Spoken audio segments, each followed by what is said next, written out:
Hello. I'm a little late because of burger. I needed burger.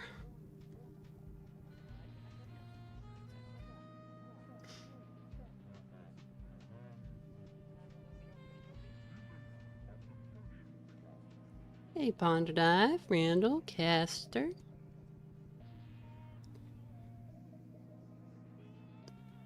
Heretic Borgar. The Acolyte was delayed because of a Heretic Borgar.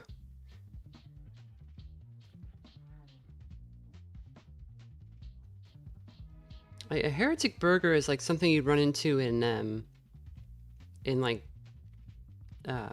Vermintide, right? Like uh,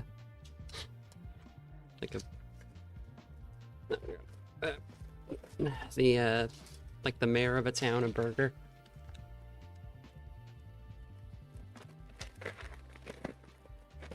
And then the rats would eat the burger. Because they're hungry. And they're rat guys and they eat everything. The Brood Witch. I got kind of a Brood Witch situation going on here. I'm probably not going to eat the burger till later, but I will snack on fries while I play. Oh my god. And I got attacked. I was injured. Look what happened to me. Look at this. I hope I don't get demonetized because the cat attacked me. We were just sitting there. I was playing Pronoun Palace and she just started biting the shit out of me and attacking me, kicking me the scratches on my inner armor from her back claws. Grub violence. I think she wanted dinner, but it was like too early. My sleep schedule's been a little wacky the last couple weeks. And so she knows what time she's supposed to eat, but she also knows that these times usually coincide with me waking up and then me like winding down for the day. If I'm on like a normal schedule. So if I wake up in like the late afternoon, she thinks that that means that it's time to have her dinner or her breakfast. Even though it's like I fed her before I went to sleep and dinner's like an hour, 2 hours, 3 hours away.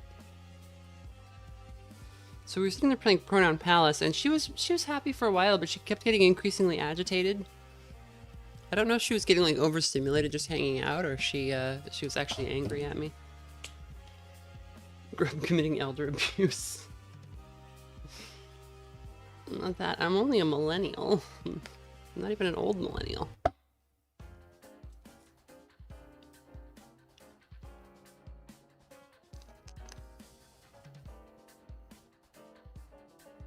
I guess I'd be pretty old in cat years.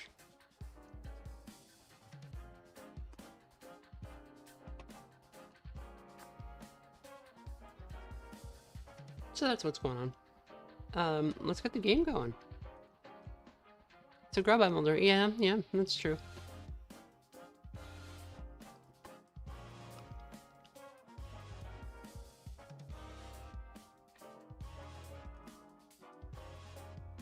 And kill the music, even though it's good. She was doing Joe biting. Yeah, she was friend. It was friend in Deltarune. Grub is friend coded.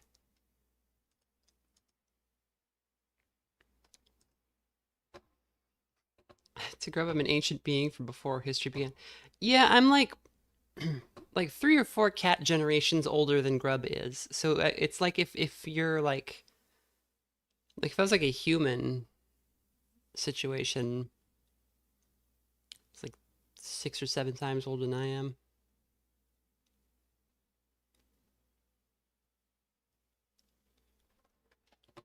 Hold on, I can figure this out.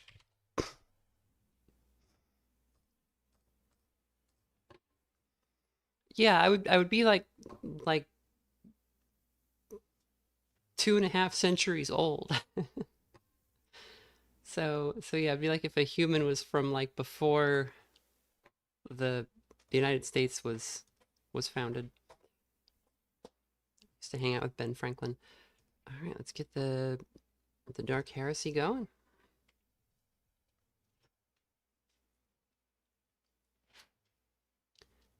Compared to being raised from someone by like the Civil War, yeah. Yeah, it'd be like God, what year is it? It's 2026.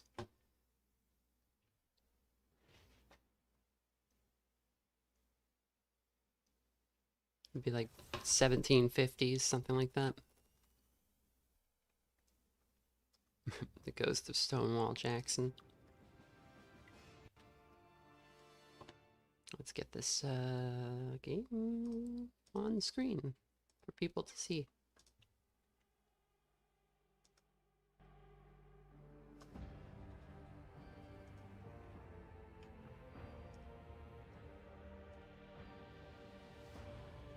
Is the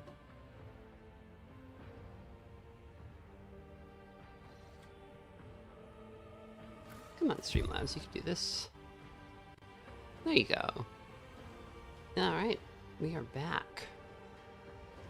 So, if you missed the last, oh god, I gotta turn that down, actually. No, actually, game audio's probably good to go up a bit. Let me turn my end down. If you missed the last stream, we kind of figured out everything we could in Merisportum, and gosh, what happened? We went back to the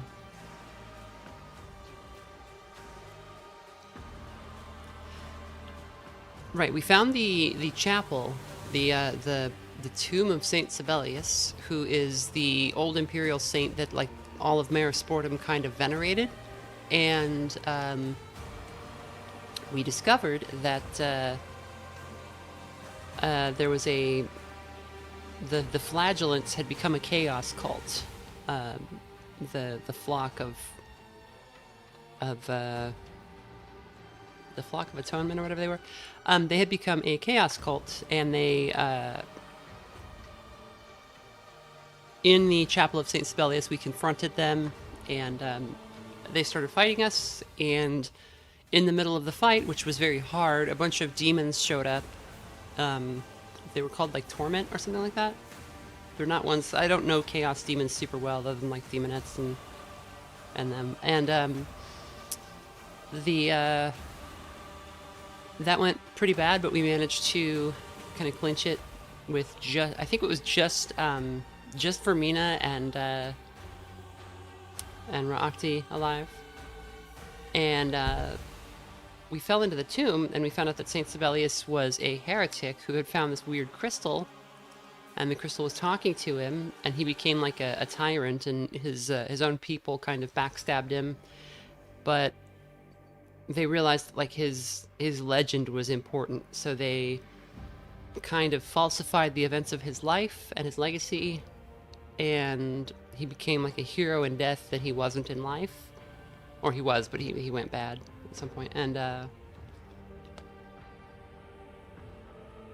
we broke the crystal that he had been corrupted by, and shortly thereafter we were transported into a crystal realm.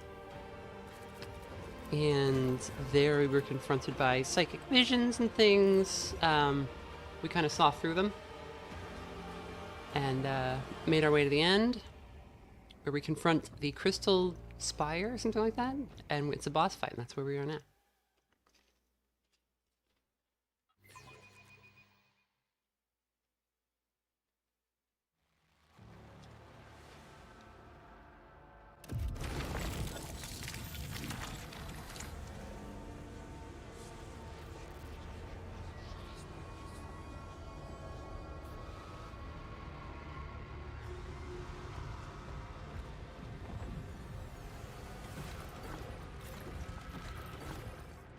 Make sure everyone's got their equipment.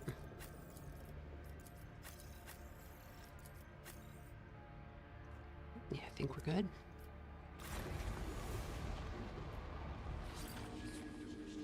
So this thing is pretty cool. Kind of a seizure warning if you're photosensitive.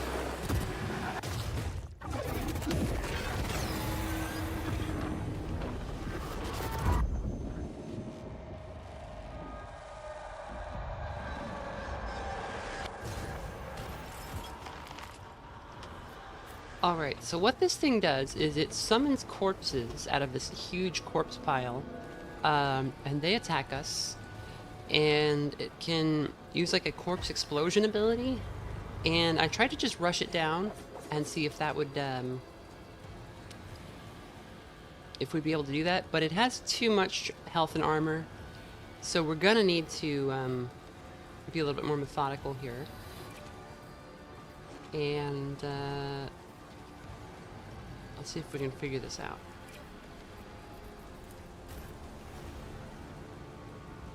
This is certainly a tough one. Can we put Rocky somewhere better? Like, I guess that's fine. Oops.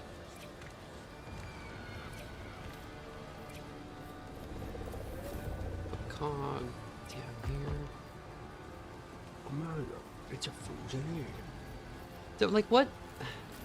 Cog has no way of understanding what the hell is going on right now.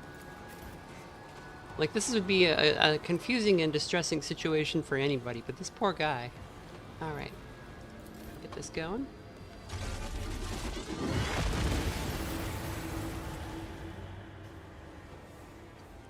This is like that huge blood and gore pit in Demon Souls, I guess 40k. What is this? Warhammer 40k Sherpinski? Yeah, I'm reminded of when you deal with like where the girl turns into the god of fear and hunger in the titular fear and hunger. All right, let's pop over here. I guess we'll also give Cog some defense. Oops, we want guidance on Cog. And let's see here. We can just hit this guy twice, I think. Because I think what we want to do is just kill these corpses because they might not be able to come back. Crystal. Okay. This is maybe something we want to go for. If we break the crystal, they can't, yeah. He looks at his sword like, was that really me? Alright, and I guess just pop into cover with your ability to do that. No? I don't understand his cover ability here. The path is blocked. I don't know if this is buggy or...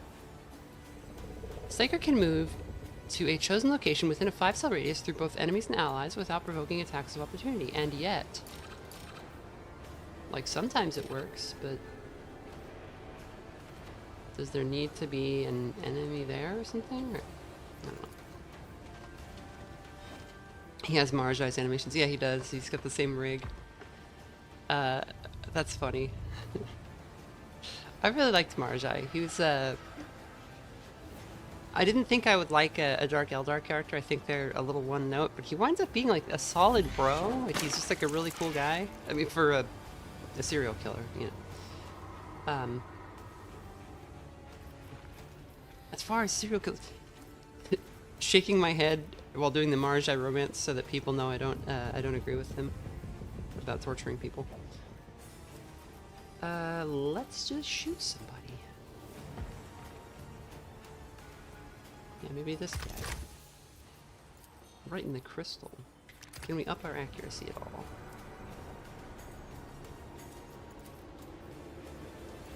Yeah, we can. Okay, let's shoot him in the crystal. So it looks like if you hit the crystal at all, it breaks, and that kills them, because he didn't have... he had more than 42 hit points. He tries to kill you like 3 times. Okay, well... Sure, but... I mean, it's Warhammer. Like, everybody's trying to kill me. I'd be a little insulted if he didn't, right?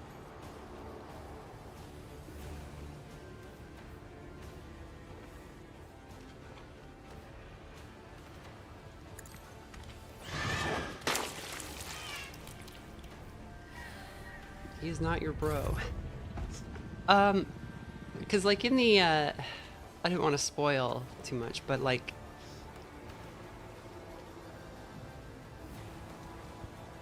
He has the funniest possible ending. There's different endings for the characters, because, you know, like you would expect. One of his endings is really funny. Like, it's like something that you would never expect to happen, and he didn't expect it to happen, and he's just like, what? I can't go into too much detail there, but it's really good. But also in the ending I got for him, he like came through and was cool about stuff that he didn't have to like hold his like he kept promises that he made that he didn't have to. Just seemingly because he, I don't know if you could call it Dark Eldar your friend, but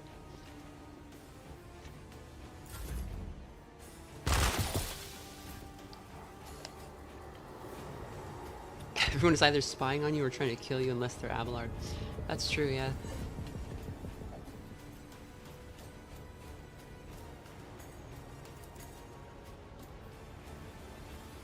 Why don't we charge down and hit this guy?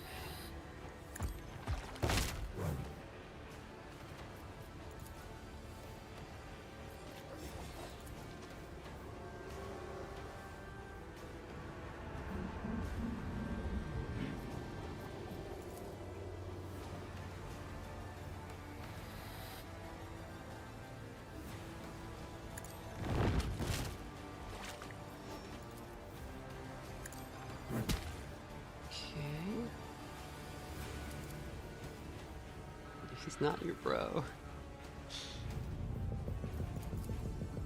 So we can use our quick step to get back to it's been a minute, I need to check everyone's names again. Larthier. We can use our quick step to get back to Larthier, but we want to stay here because we're tanking. Alright, Epion. Is that even going to affect them? Any unit which enters that area starts around them its path to resistance, hence if failed they suffer 10 levels of toxin. It seems like it'll work. They're not like immune, are they? Cadaver. That just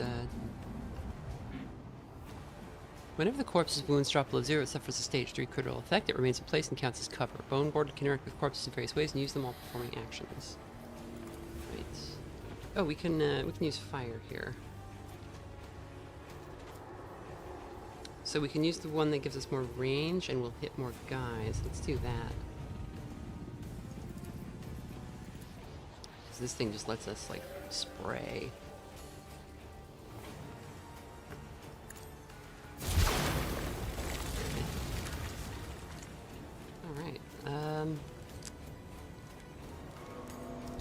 And we'll give a slaughter injection to recruits. It's pretty impressive that her medicine just works on the Rocky.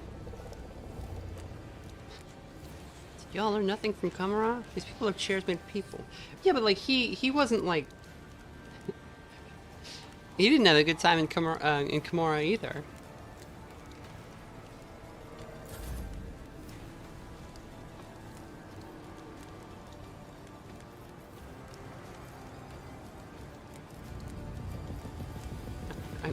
I think you know what time it is. It's dome time. When the dome is established. I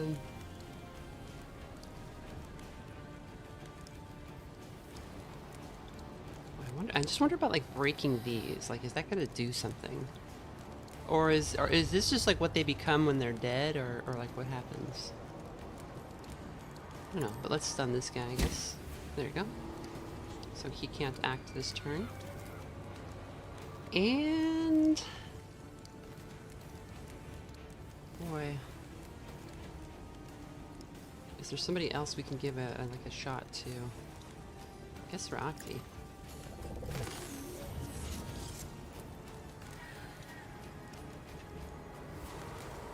Shoot this thing. Alright, we're chipping it down.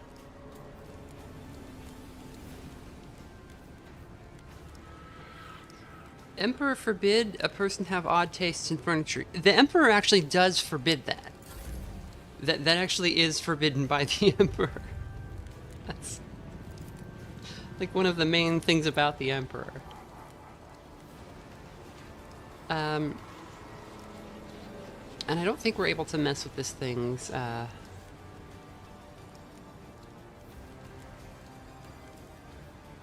don't think we're able to mess with this thing's,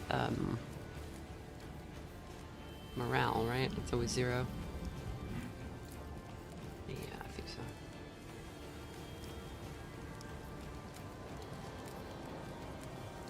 Alright, I suppose that's that. Okay, that crystal just shattered and broke our cover.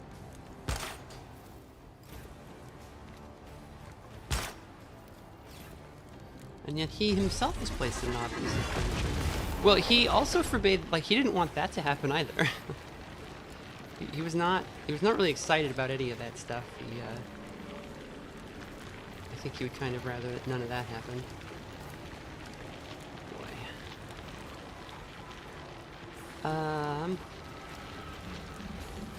When did these guys go off? These guys are not for a while, actually. Where's this one? Okay. I guess we just come over here and kill this soldier and hope the crew can handle the situation over there.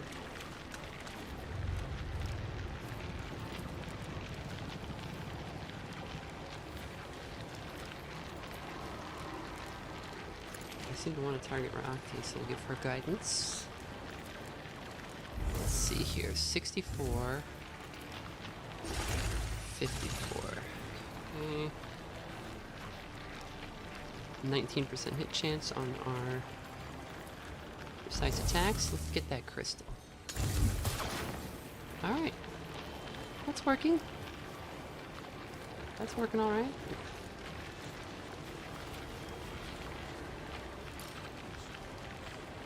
Okay, I guess this doesn't, like, because we have the version of Pernicious Light that we have, it just doesn't let him use his Wayseeker ability, his guided steps, but I don't know, the tooltip doesn't say anything, and I feel like we've used it plenty while it's been like this. Okay, can you just, like, get into cover and shoot somebody? You're pretty good at that.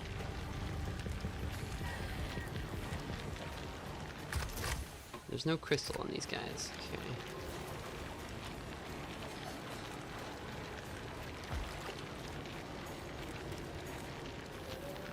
I guess that this is a good chance for me to be useful.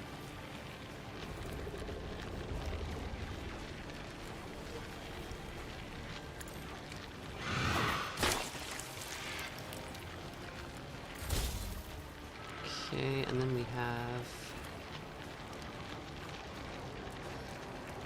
This is like when you would really want this.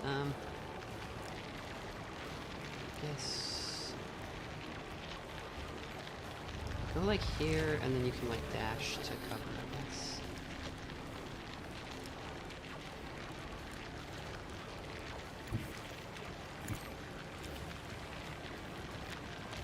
Oh, yeah, turn off your thing.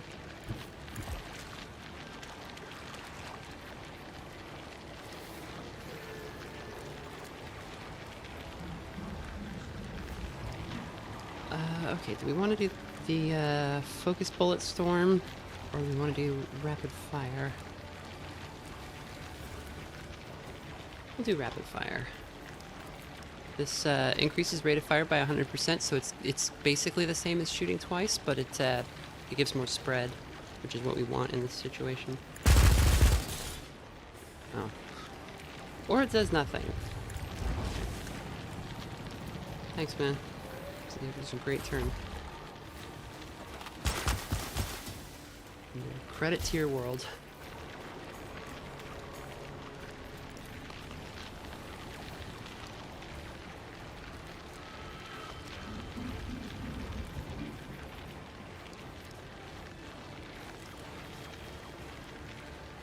Hey, Cog.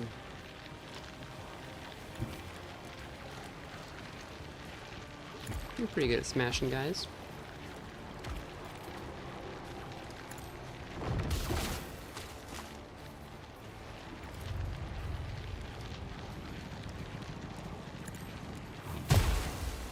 Oh man, that's pretty good.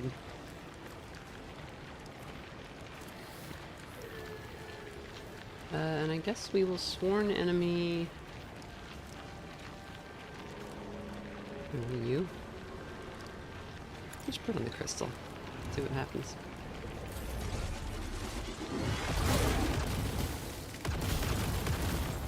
Okay, I didn't know that the crystals themselves would explode and hurt us, but okay.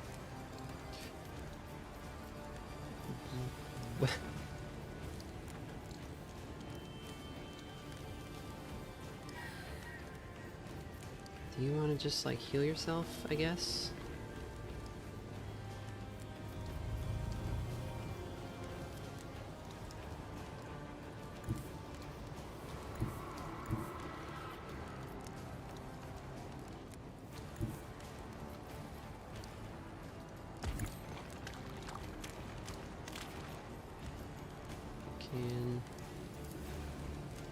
Oh, why don't you have a turn? Oh, because you're wounded. You're disarmed. This unit cannot use weapons or grenades. I hope that goes away. Oh, it did, okay.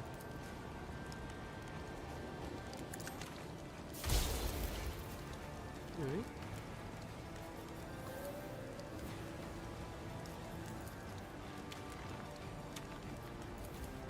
And... can you, like, dash to cover? You cannot. Just stay put, I guess.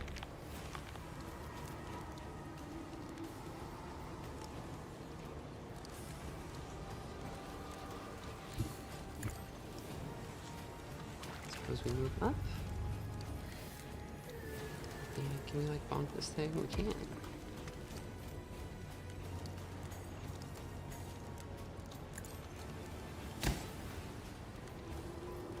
So little damage.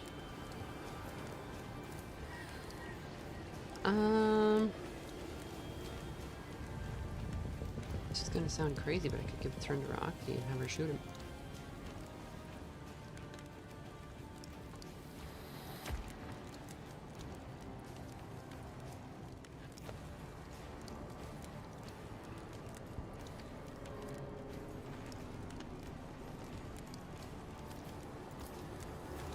Yeah, let's try it.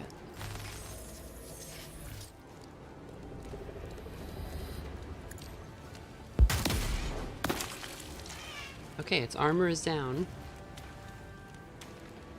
That's good.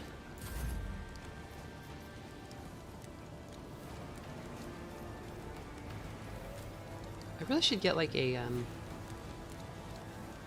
Oh, can you fix Epion's armor? You can. I really should get like a morale boosting ability on her.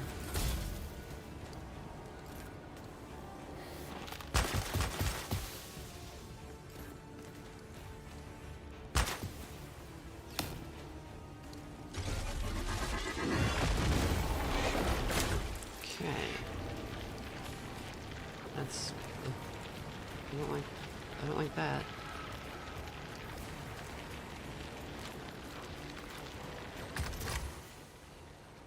Let's see, we could shoot the skulls.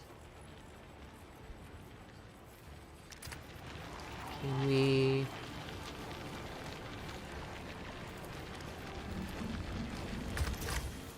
Oh, we need to stick to this one. Let's shoot the skulls. We're getting there. Alright. I guess try to burst fire these guys down, see if this works better than it did last time.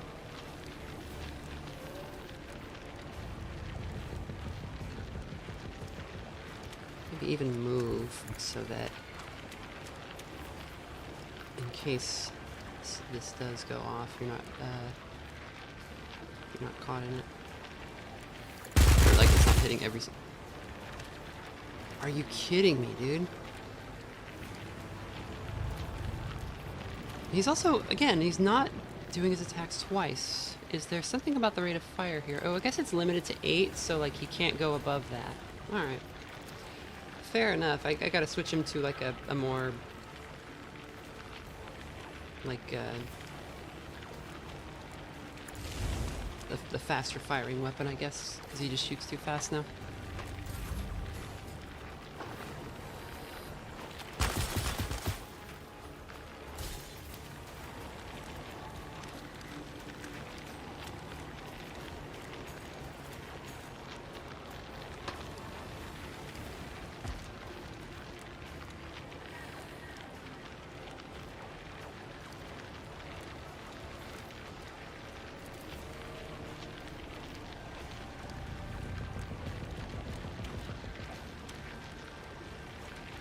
Tough to know where to go. You can't, like, easily get all of them like before.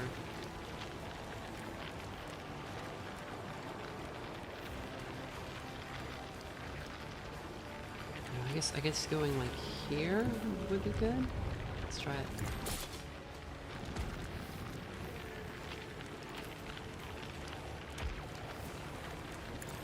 Smash.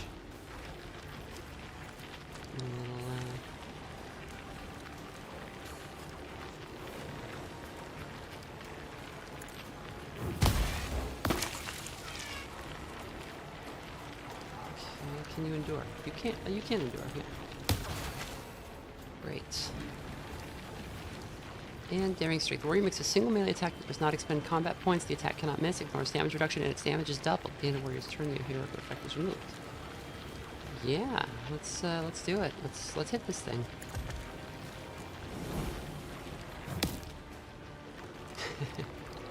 Very nice. Thank you, Cog.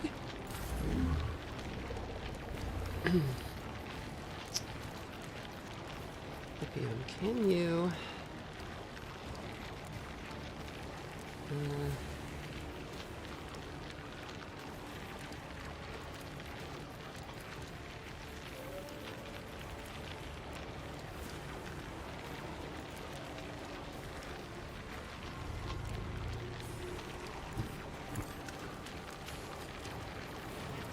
Let's see, what can we do here?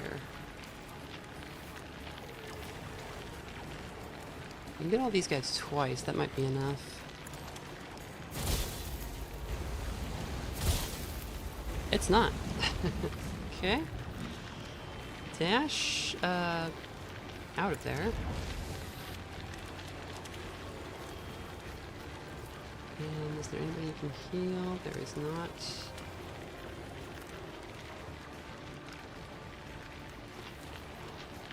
Alright, well... Got Emperor be with you. There she goes. She's completely annihilated. But this thing's almost down, so... I guess we just race it down.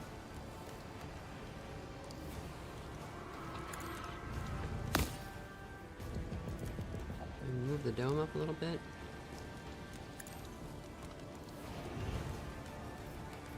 And we give Roxy a turn. The target suffers the exploit attack. The operator's next single attack gains 100% more hit chance, does not expend MP, and does not count toward the attack limit per turn. Seems like a fine idea.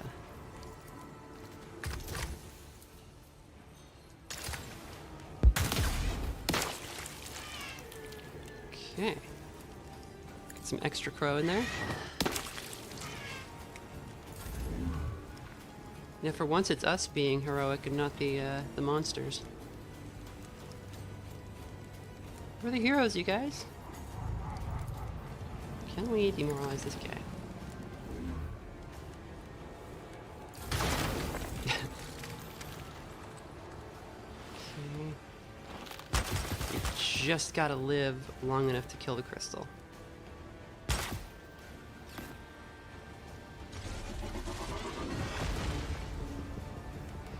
But what is all that? It's like using his...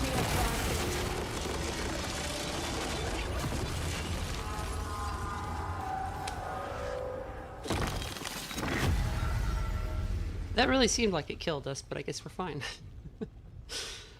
Okay. Save the game.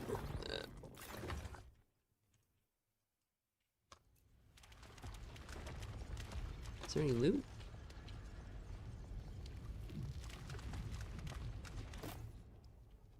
Force Sword of Faith. Okay.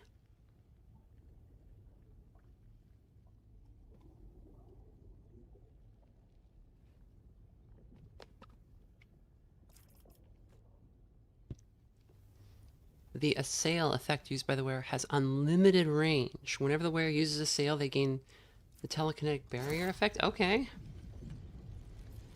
I guess we'll just put that on immediately.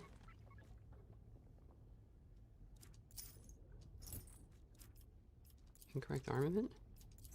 Oh, it goes there, okay. Yeah, we didn't want the other one. Okay. Yeah, make sure we saved.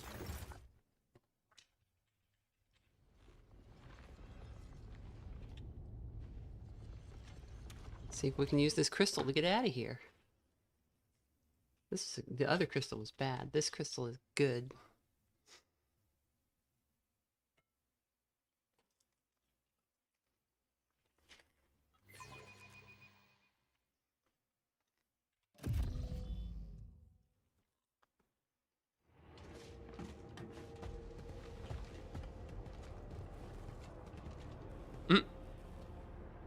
Vox communication channel with the verdict successfully re-established. Glory to the Golden Throne.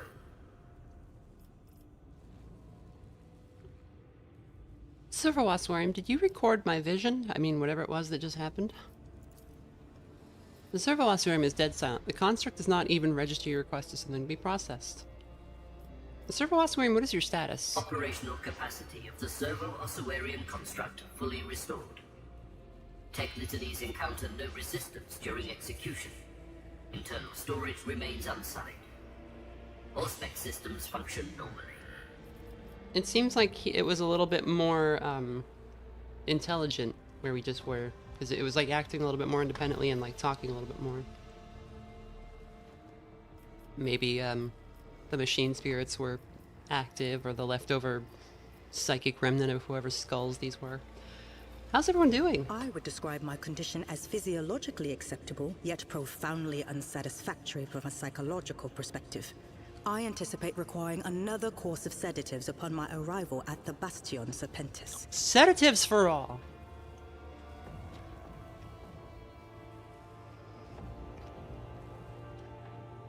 It is tolerable.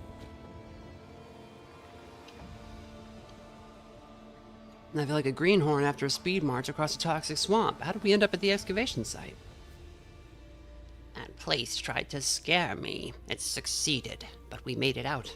These leaves have fallen. It is time to move forward. Well, but I think if there's another Halusha, another trick of the ours, I'll beat that thing again.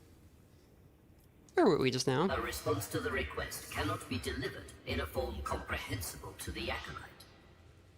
Nearest semantic equivalent, nowhere. It is a place where there is no place to go. What do you mean by nowhere? Both the Acolyte and the Servo-Ossuarium construct were located within a fractal, non-orientable space enclosed in a cycle of self-replicating repetition, combined with temporal flow disruption. Okay, what in the void was that? Supposition. The Acolyte's inquiry refers to the phenomenon recently experienced by the Warband. Response: identification not possible. Being a servo skull seems a lot better than being a servitor.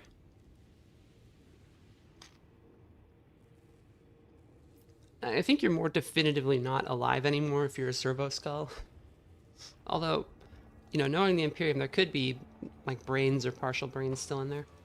I have no reliable hypothesis regarding the nature of the entity we encountered, but I must note its anomalous interaction with human remains. In the event of potential exhumation, I would like to examine them more closely.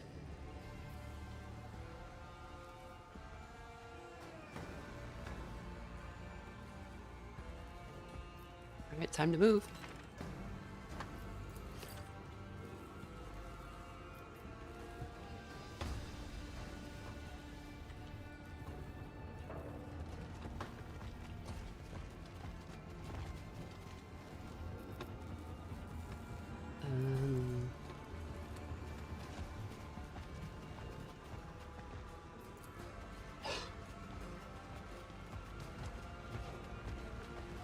Get to float around beeping. Occasionally make like comments that suggest that you're terrifyingly still intelligent somehow.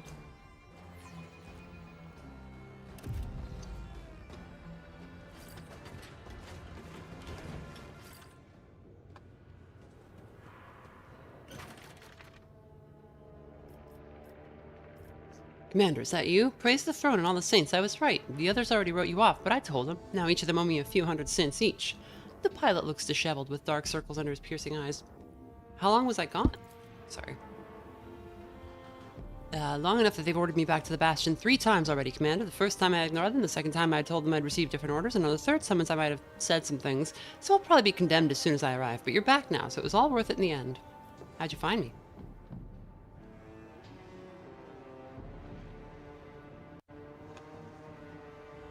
The augurs identified a signal coming from the servo ossuarium. As soon as you went down those tunnels, the signal was lost. Then all of a sudden, I heard some rustling coming from the box, so I rushed here right away.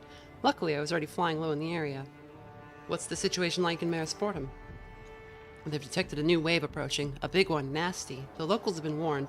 Some are hiding in burrows, while the smarter ones are trying to get to higher ground instead. The local big shot, I guess his name is the Baron, seems to be organizing things as best he can. Of course, a lot of people will still die, but some will survive. The locals here have been through worse. Inquisitor Millicentilia gathered her people and headed to the Bastion as soon as you'd left, but the Battle Sister didn't budge until the very end. Her novitiates are still evacuating the camp. Haas suddenly falls silent, eyes widening, and grabs his head. Damn it! I almost forgot. As soon as I heard your signal, I sent a report right away. You're being summoned to the Bastion, Commander, and urgently. They thought I was dead and now I'm abruptly summoned? Has it ever been any different? The fact that you survived is your problem, but the higher-ups demand reports and results. I remember an interrogator who came back from the dead for the 5th time, ready to submit yet another report. I have some business left in the Hab Zone. Not happening. Don't even ask, Commander. To emphasize his words, he fervently waves his augmented hands in front of you. Everything there can go underwater at any moment, and I've only just found you alive. Let's head back to the Bastion, then. Surviving is a you problem.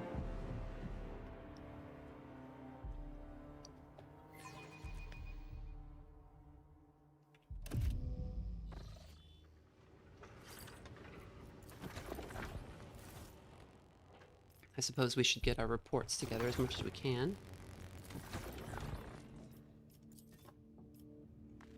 Okay, so I think we know. Yeah, Confessor Artemis has now radicalized teachings on pain and suffering drove the people of Marisportum to commit horrific acts resulting in the deaths and disappearances of hundreds of people.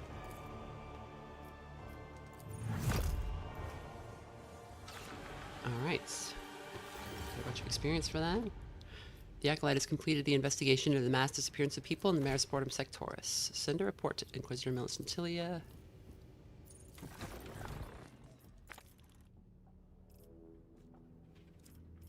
Alright, we're doing alright.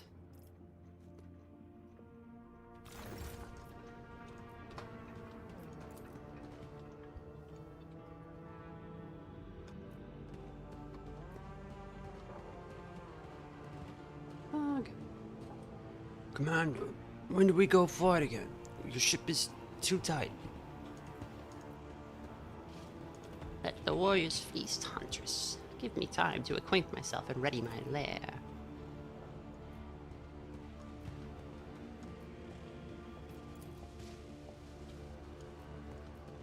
Alright. These way. Just go up to the pilot, see what's what.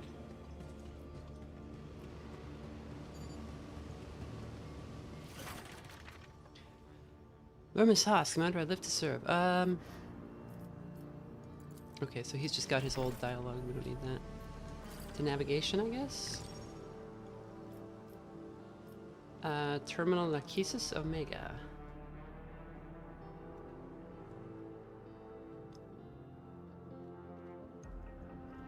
So I guess this, the Bastion is on the moon.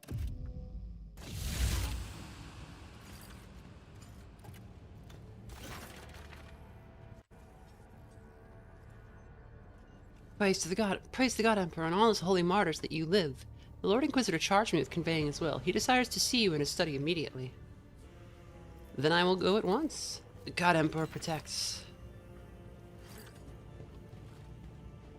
Cog.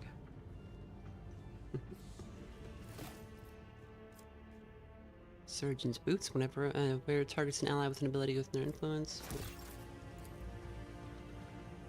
Surgeon's notes are written neatly in Gothic. You do not recognize some of the words. Epion uses some sort of personal cipher. Instruments of the Genitor Order. Some are for use on machines, others, more reminiscent of torture devices, are for working with flesh. Reconnoitering.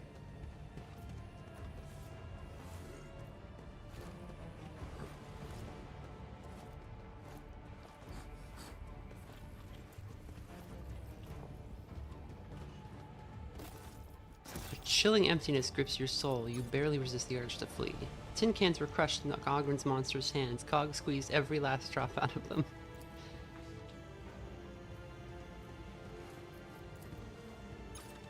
Bhakti's lair gives off a permanent smell of animal musk, burned feathers, and raw meat.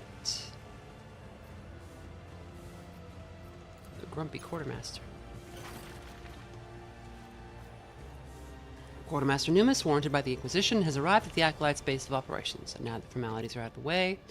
But just in time, Acolyte. I didn't even have to send a Vox message. There's a certain issue regarding our potential allies on Scintilla that requires attending. By order of the Lord Inquisitor, it falls to you to deal with it. That is, unless you have more urgent concerns. Numis' tone leaves no room for doubt. For someone of your standing, there can be no matter more pressing than Anton Zerb's assignment.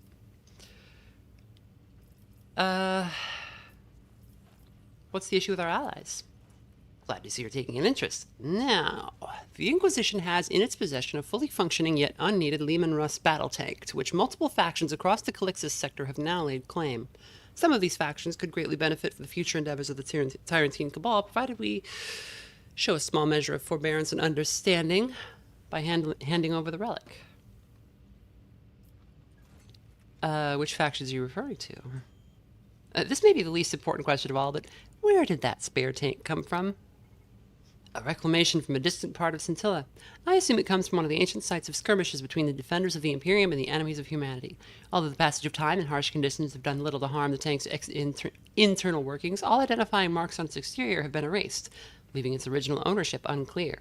Currently, the Tyrantine Cabal has determined that the Lehman Russ holds greater value as a reputational asset, rather than for its material worth. If you don't know, the Lehman Russ battle tank is I think it's the strongest tank the Imperium has at all. One moment.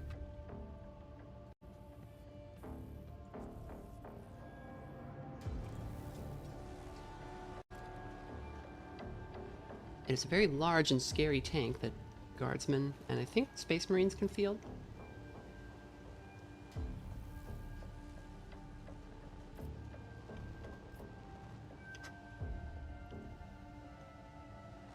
Why should the Inquisition show forbearance and understanding in the first place? Whatever happened to good old-fashioned fear and awe?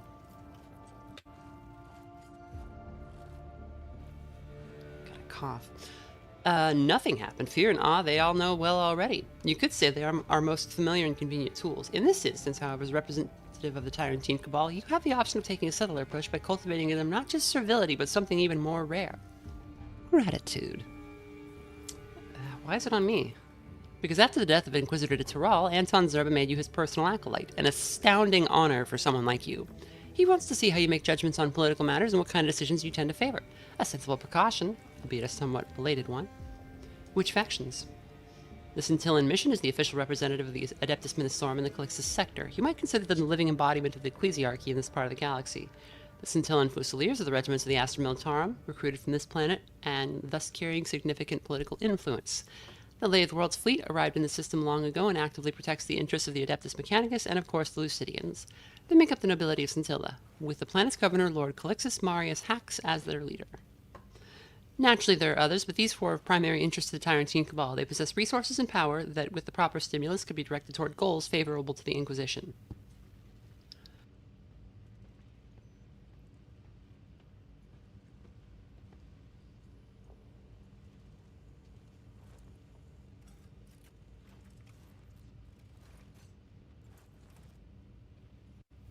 Okay, I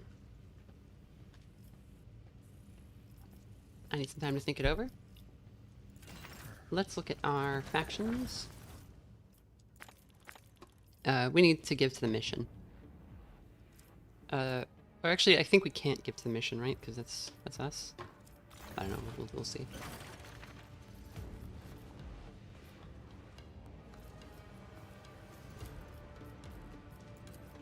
Okay, yeah, we'll give to the mission. I will prepare the required transportation warrants immediately. Very well, I consider this matter settled. I need to restock. Let's check out the Scintillan mission source. So, these, we have these four factions that are basically four shops. Their items tend to be more about the, you know, what the faction's into, so you'll find more like holy items from the ecclesiarchy and stuff.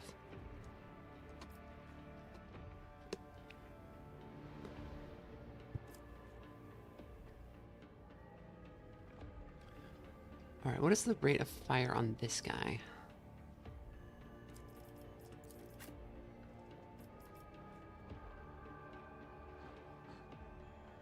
Four. So we need like an actual machine gun.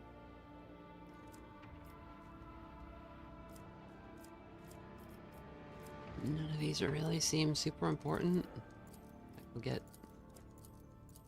some Medicaid kits. I'll sell all the junk. A couple of melted charges and a couple of multi-keys. Alright.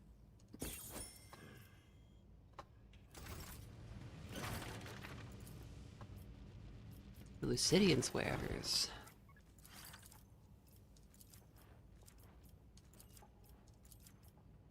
What's a howl grenade? That sounds cool.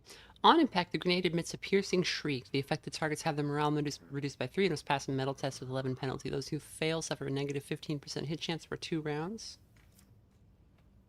Interesting.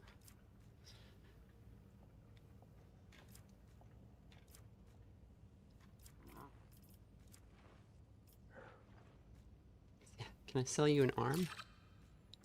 Can I interest you in an arm?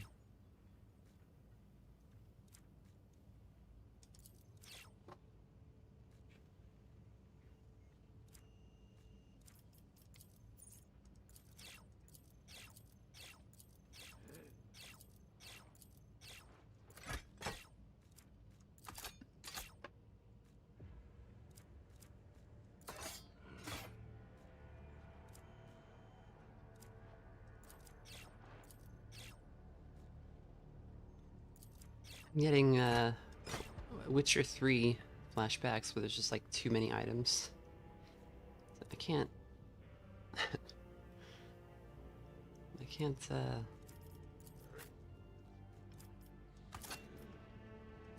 gonna have to give this back to our boy.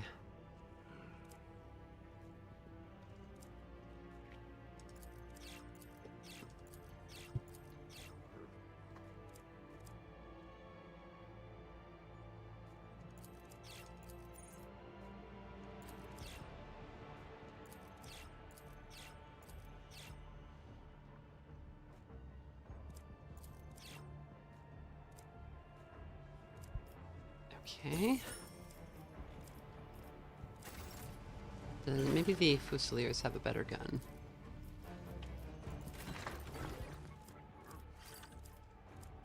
Spotter's auto gun. It's rate of fire 6. We need 8.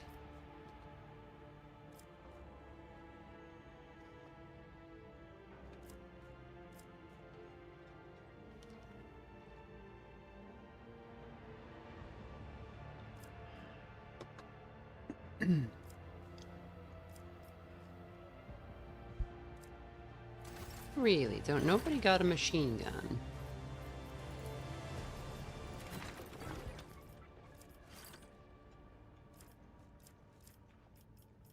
Yeah, I guess not. Is this all you have? For now, that is all there is. You crave variety, then you'll have to put in some work and win some new supply charters. Go to Scintilla and impress someone powerful, or else make them respect you and the Cabal. Sometimes it can be useful for the Holy Inquisition to show common folk, even those in high stations, its sharp teeth. Alright. Alright. I will take these goods. Whenever the wares hit for the first time in the round, they gain a morale.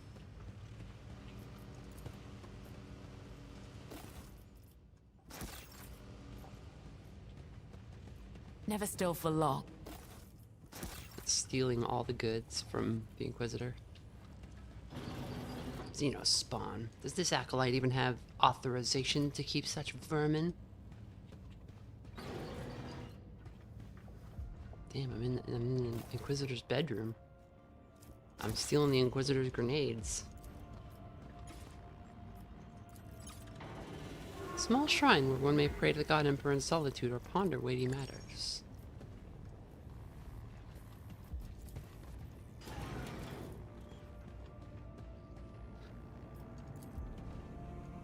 Always on the move. Well, what does he say about our ship, though? Observing the ship from the inside poses great interest to me. On previous occasions when I found myself aboard Monkey's ships, the circumstances did not allow for calm contemplation or exploration. Sounds like he was a prisoner. Okay. Let's go see the Inquisitor.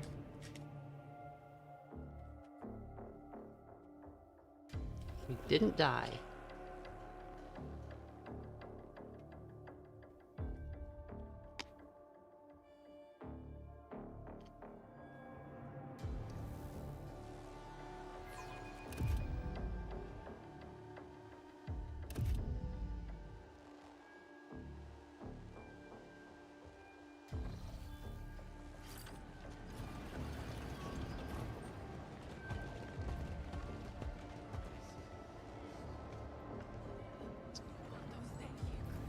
Is this where we're supposed to go? I thought we were supposed to go see the Inquisitor, and he's not in this direction, is he? Yeah,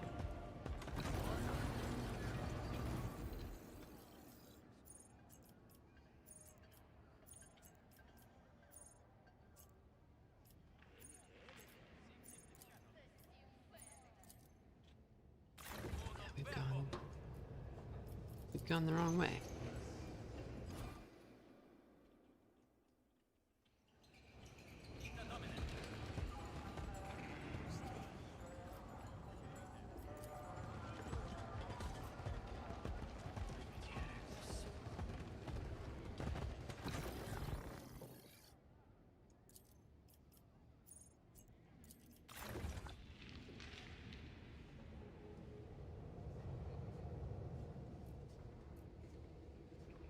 Let me get back to over here.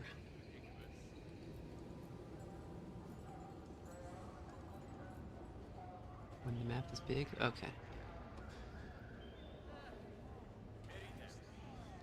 Let me in.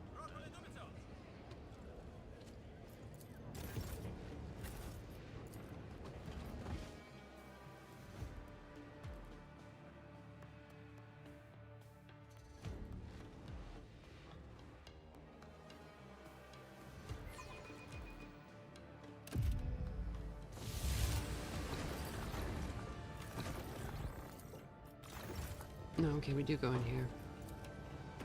This map's a little confusing.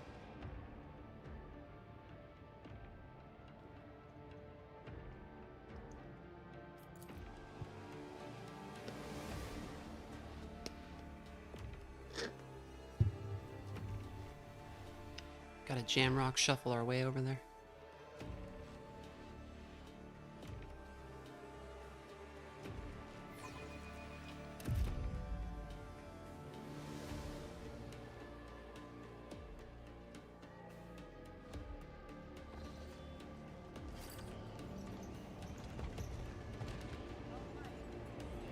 With my eyes open.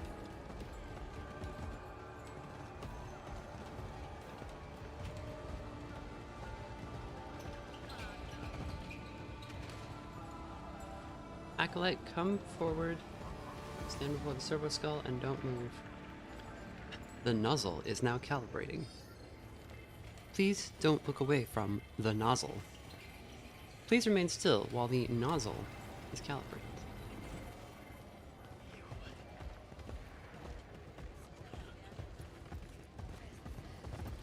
Move to the inspection room quickly now.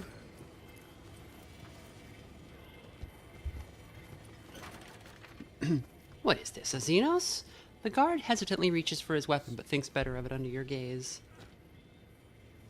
Given how readily Inquisitor Millicentilia acquiesced to our pact, and considering your hand is yet to grasp your weapon, the presence of my kind in this place is surely a far less grievous transgression than you would have me believe, monkey. Why does this warrior speak as if he is surprised? You would not bring me here just to have me killed upon arrival. We'll deal with this later. Spitting sullenly on the floor, the guard turns to you. And you, follow me. The augmetic eye in the guard's face, scarred by shrapnel, chitters as it looks you over. In the name of the Holy Orders and the Tyrantine Cabal, present your documents, travel warrants, orders, certificates, and other papers. Present the sigil. Is this sufficient? Strange sort of sigil, never seen one like it before. Looks like a forgery to me. The guard's face twists into a sneer. Attention! Hear this Vox message. Source, Lord Inquisitor Anton Zerb. The servo herald's Vox emitter spews forth a torrent of noise cut through by an authoritative voice. The Acolyte is mine. My apologies, Acolyte. Such are the regulations. I'm obliged to ask, are you carrying any prohibited items under the grounds of Bastion Serpentis?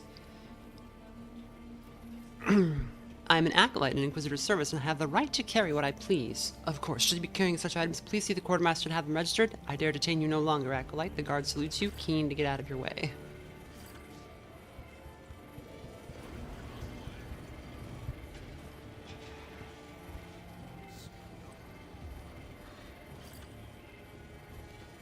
Hey, Worm Girl, what's up? Still reading through Shadow of Torture. Severian is such a sad little sopping wet cat. Good God. I love him. He's such an idiot. He's amazing.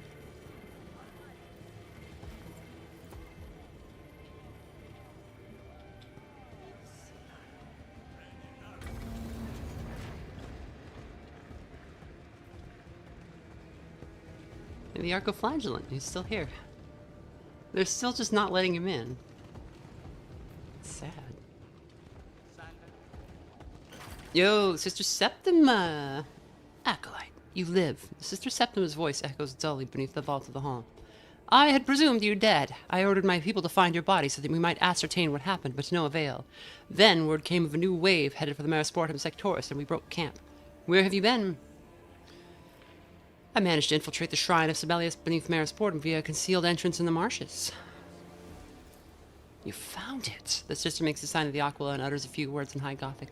Tell me then, what did you behold there? Has that place retained its majesty?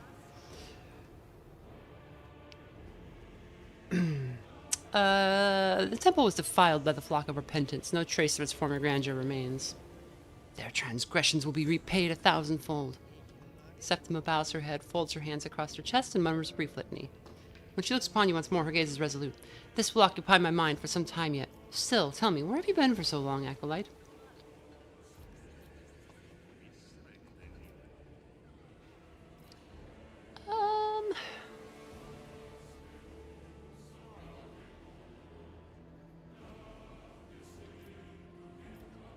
I can lie, I can tell everything, or I can just say, an unknown warp phenomena transported me to some ruins. It took a while to find my way back out. The full details will be in my report to Anton Zerb.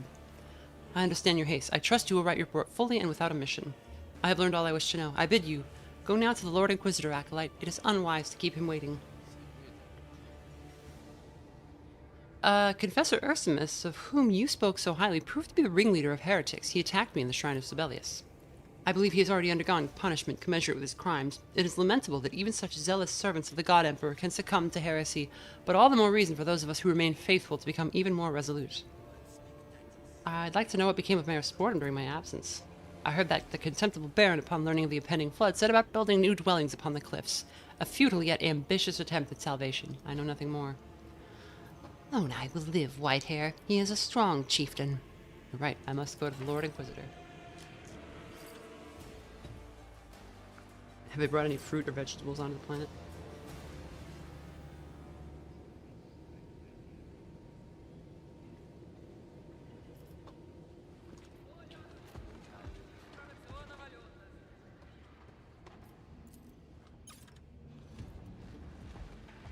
I've got, like, severed arms. I've got 2 different severed arms. I think they're from the same guy. I'm not totally sure what was going on with the second severed arm that we found.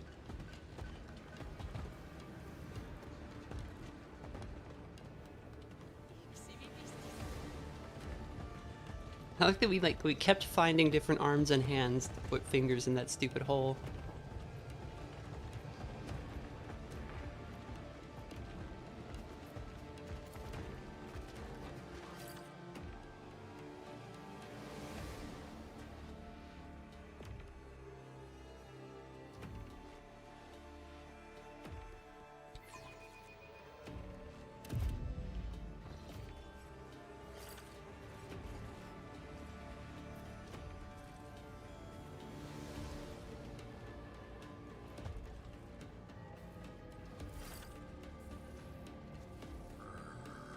So nothing. You have failed me, Melissentelia. Lord Inquisitor, the events in Merisportum Sectoris have undoubtedly delayed. I believe we are about to learn precisely what transpired in Merisportum. It sucked. It was really bad. Inquisitor Melissentelia spins around sharply at the sound of your footsteps. In a second, her face is lit by a cascade of emotions. From irritation to surprise, and then to all-consuming interest. It seems she had ceased to expect to see you alive. Acolyte Vermina, once again you have miraculously survived where hundreds before you have perished. Recount for the results of your mission. In what state did you find Merisportum Sectoris?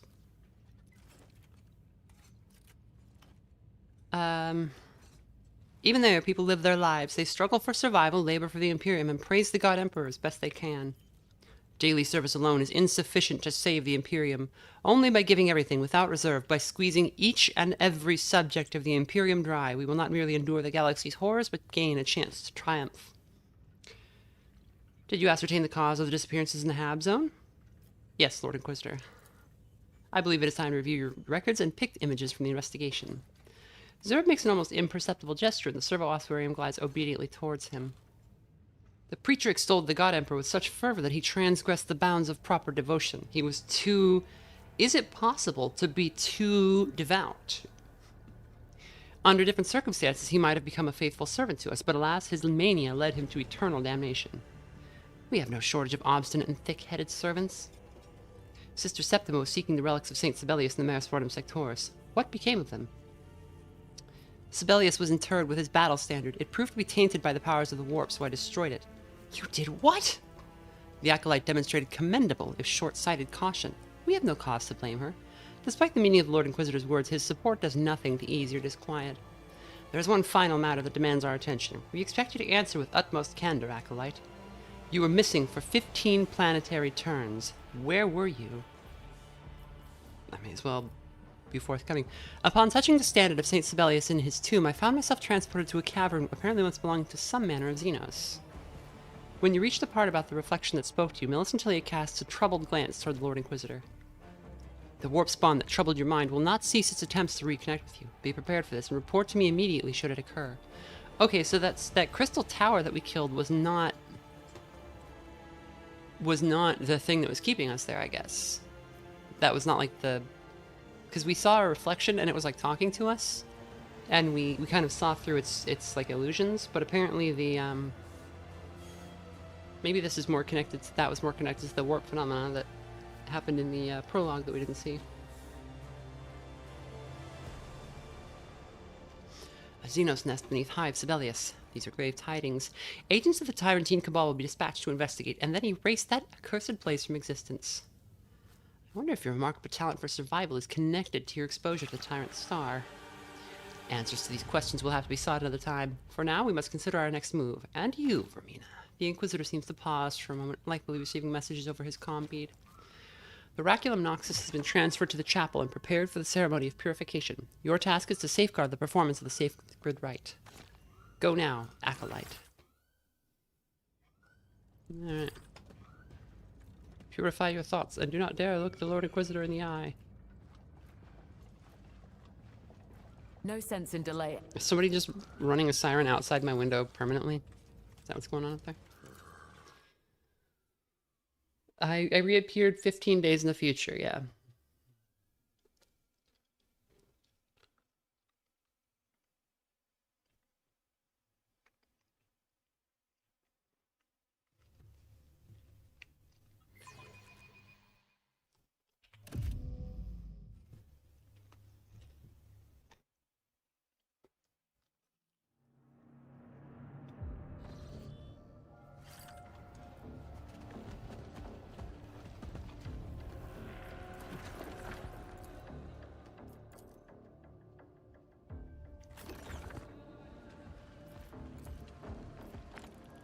Okay, we got levels and a quest to stand guard, so I'm expecting another fight.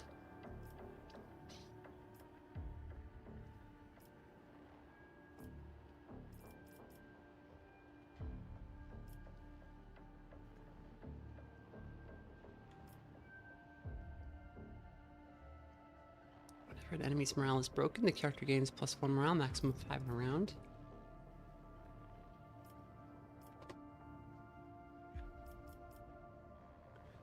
The officer's base morale is increased by +4. The morale of their allies is increased by +1. Okay, that's good. I'll take it. Yeah.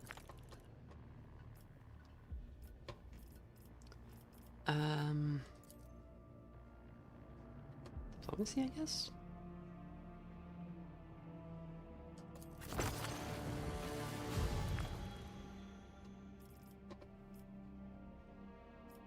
Area attacks deal 9% more damage for each target within the area of effect. That's pretty cool.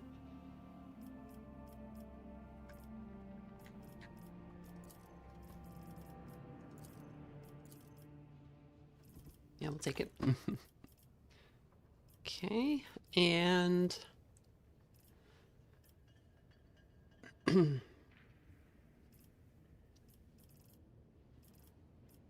Medicaid, I guess.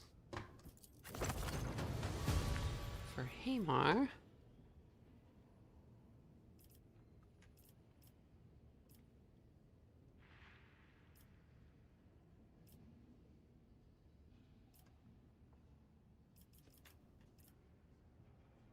Hamar has a chance to ignore penalties to morale equal to half of his Catachan Jungle Fighter lock and load level. Yeah.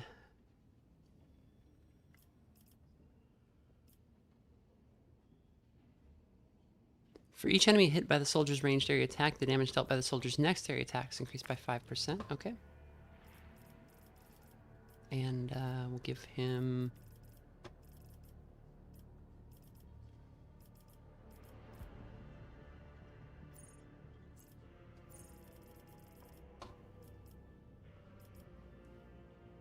Let's see. I guess...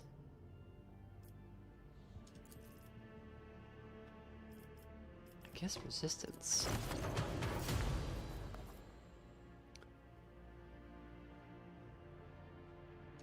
Yeah, okay, dual wielding.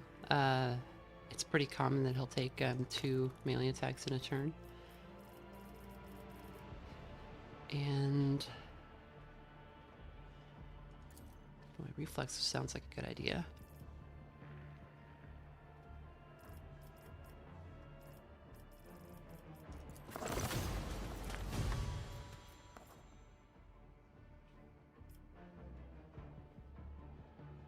If a character's attack reduces the enemy's armor durability to 0, that enemy suffers 7% more damage. What about survivability? The warrior automatically passes the first 6 resistance tests in combat.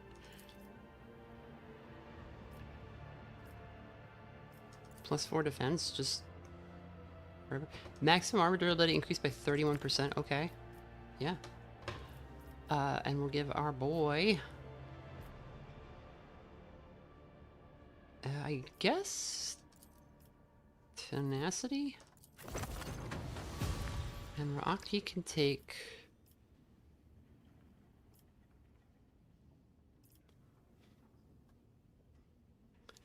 If a target suffering accrued Yuka's tier has less than 10 levels of bleeding plus 10 wounds, it immediately dies, and all enemies within the target's or Yuka's tear.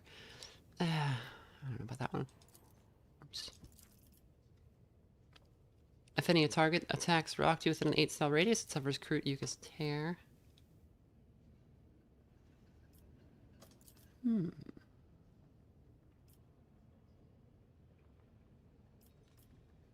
Yeah, 19% hit chance against targets we've already shot. That's great. And we'll give her some reflexes, I guess. Okay. We have not reached a point where I'm dreading leveling up like I was in Rogue Trader. We are to go to the chapel.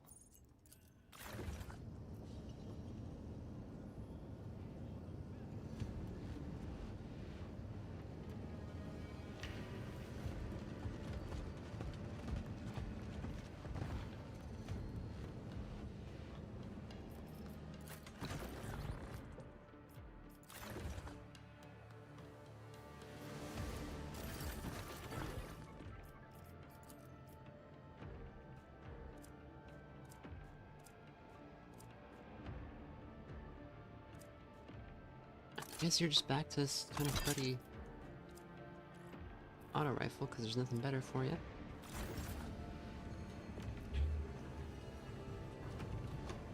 Where are the heavy bolters? You gotta do the heavy bolter beam.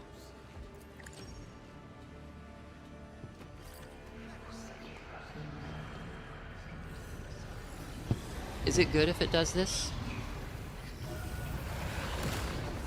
Oh, they exploded.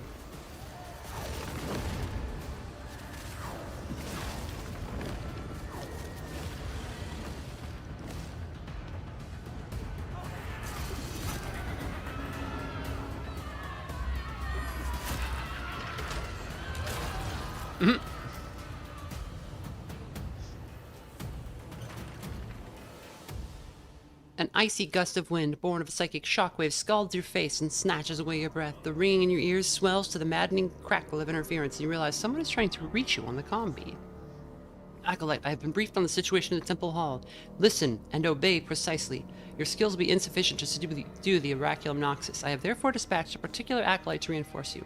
Your task is simple. Eliminate the servants who disrupted the ritual and are now being swayed by the powers of the warp, and aid the agent in reaching the artifact. Do your duty. We know our duty and we'll do it. Yeah.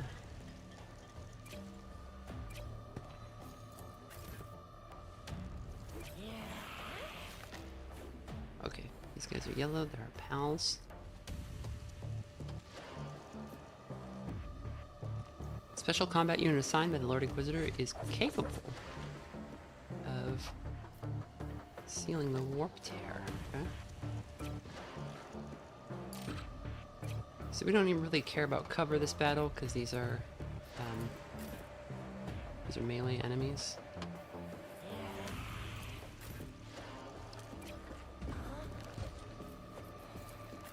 I'm not really worried about them.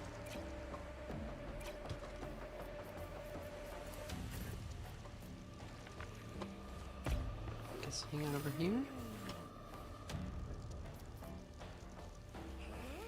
Yeah, that's fine.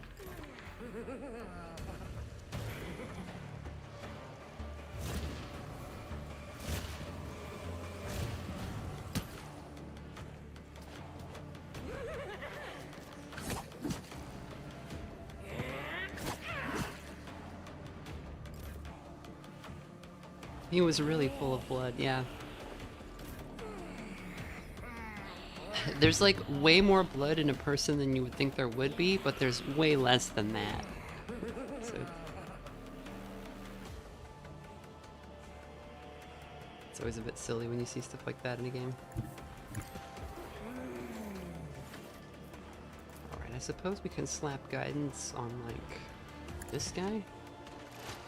So you're gonna be able to make use of that?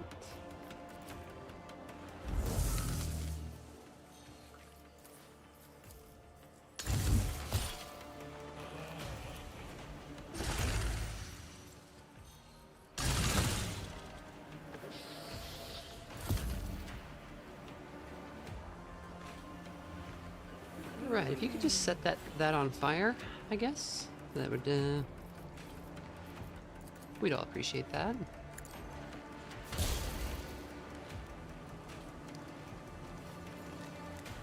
You're not gonna... Bulletstorm is just not working anymore.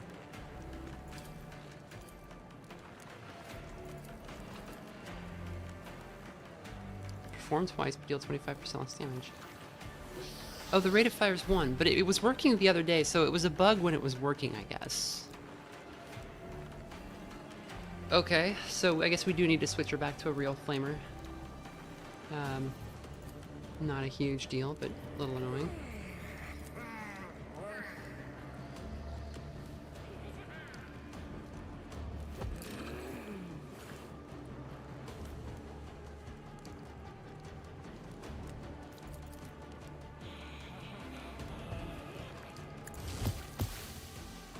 Oh, moving around on this stuff is bad?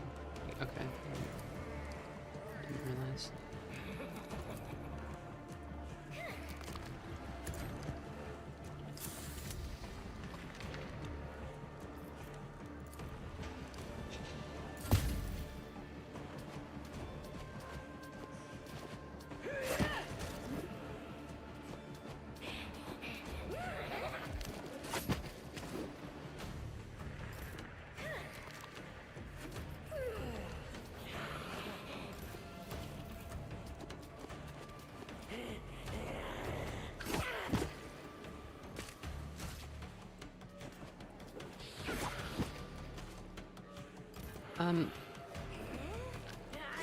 Oh, okay, so we need to kill the corrupted acolytes, even though they're yellow, but the demons are killing them, so that's fine.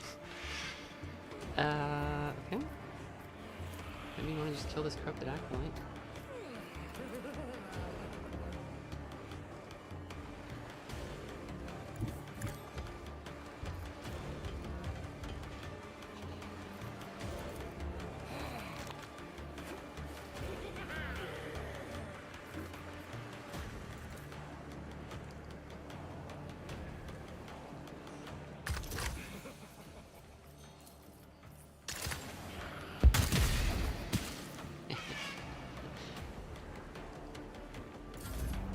That'll do.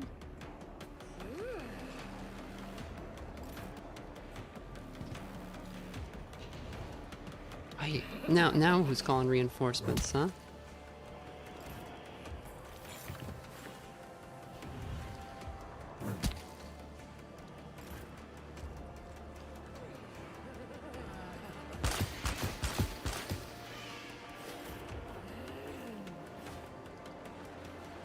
All right.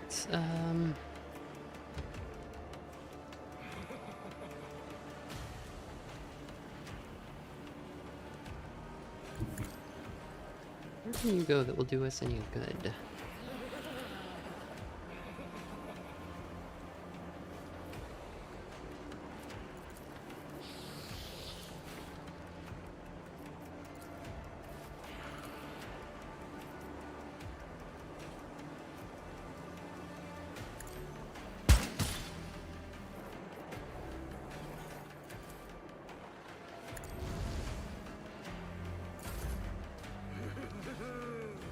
Clouded Mind, not Clouded Mind. Unit is controlled by a demonette. I don't like that.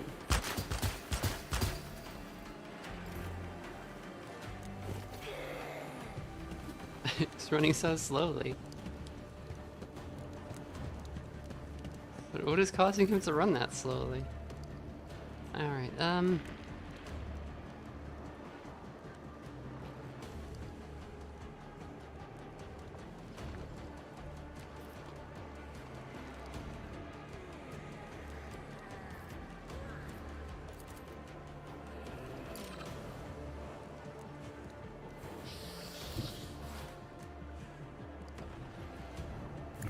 kill this man.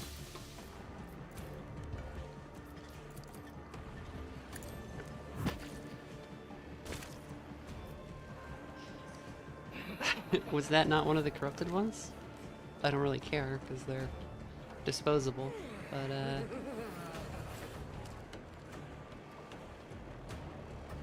Lord Inquisitor's orders, eliminate... Yeah, okay. So, he was complaining about me killing him, but I am supposed to kill him. Why do we have the evil coffin? It's supposedly something that can help against the Tyrant Star, but I don't understand exactly what. Also, were those really his orders? I wonder.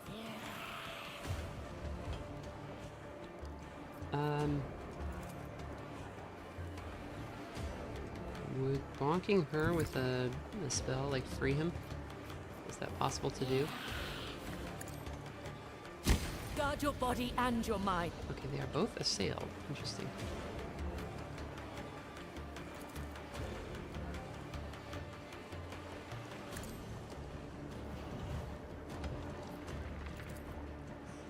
Following the plan.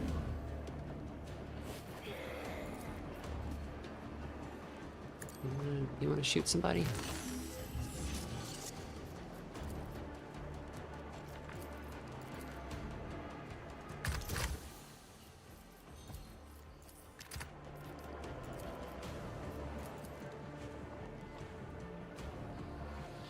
Yeah. I guess you could kill her.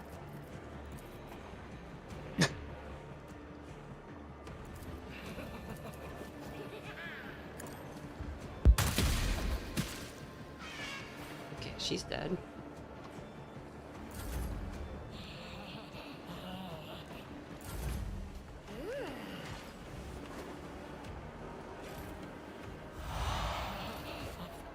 Don't use a spell called Master of Puppets.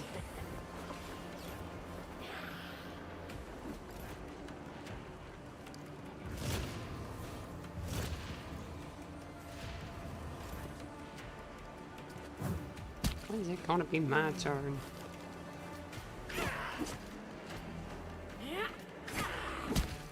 Ugh.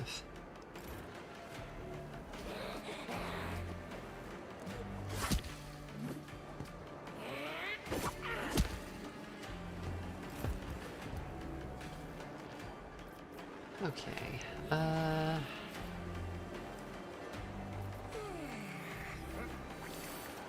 you can just kill that.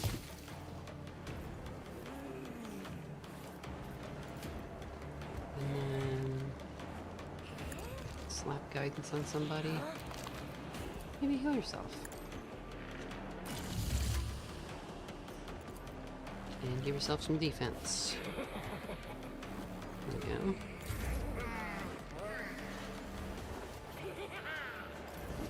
Does anybody else feel like there's too many demons?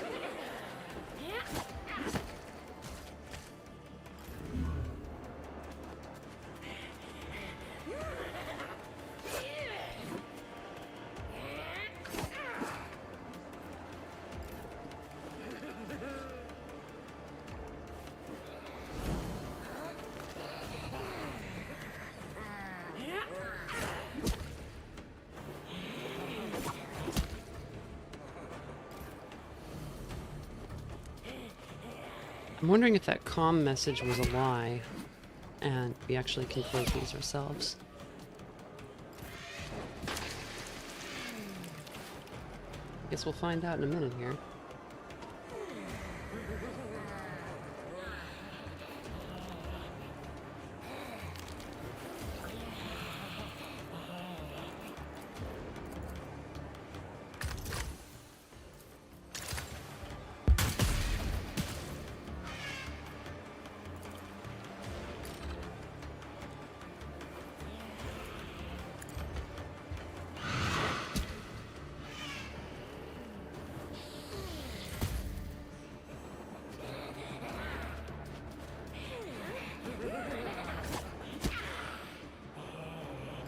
Failed to apply slightly injured. Well, he's fully dead.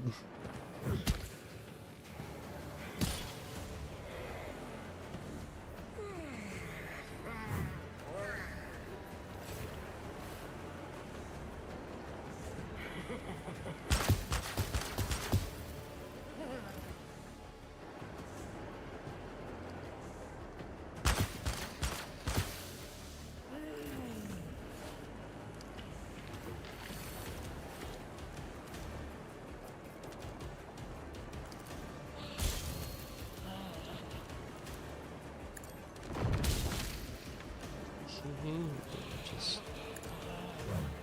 Oh. Game, I think.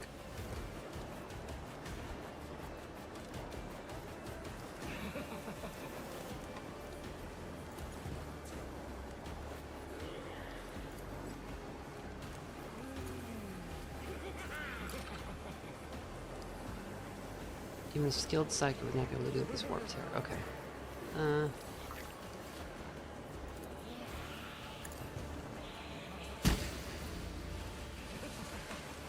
Okay. That's actually a better result than I was expecting. But probably not enough.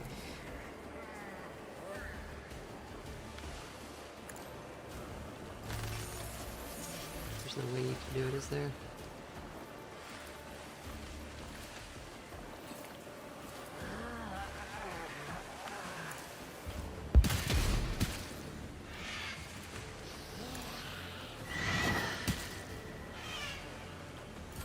Back to the fight.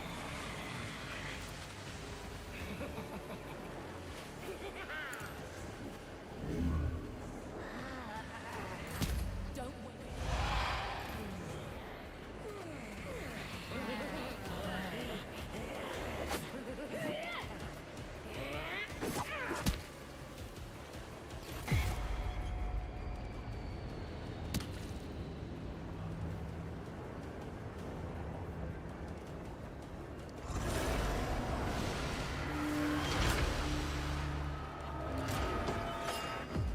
Oh shit. Okay.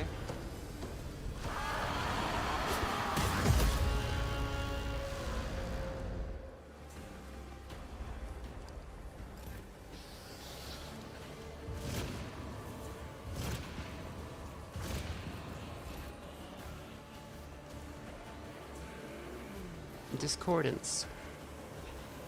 Pariah, scum, desolating presence. If the target has to leave Discordance's influence, the target has to leave Discordance's influence if possible. If the target cannot leave for any reason, it immediately suffers the effects as if it were in the pariah's influence at the end of the pariah's turn. Where's the, this is the pariah is immune to psychic powers, psychic phenomena, and perils of the warp. The pariah's fellowship is reduced by 20. Diplomacy is always 0 and cannot be increased. At the end of the pariah's turn, all units within their influence lose 2 morale. Psychers within the pariah's influence lose an additional 1 morale and suffer damage equal to 9% of their maximum wounds at the end of the pariah's turn. They cannot use any psychic powers while within the pariah's influence. Demons within the pariah's influence lose an additional 2 morale and suffer damage equal to 18% of their maximum wounds at the end of the pariah's turn. Okay, okay. What do we got? What is your... You've just got a knife. Let's get it. This is our girl. Discordance. Seal the warp tear. And just have like a nice casual little stroll on up over here.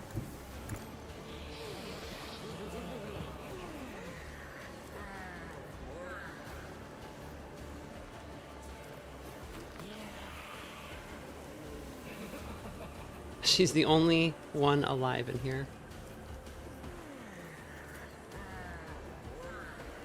Can I hit these guys? I can't quite get them. That's so funny.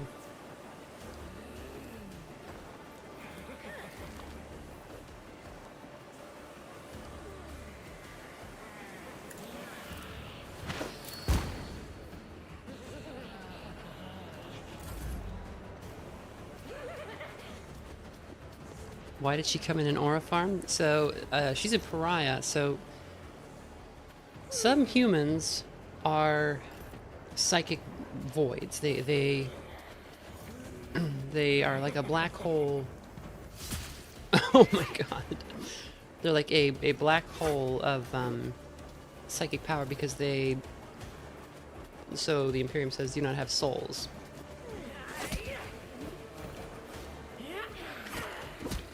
And this makes them social outcasts, but extremely useful. However, I think the situation here has, yeah, we gotta We gotta retry that. And this time we'll know to kill the guys first. Not even worry about the demonettes.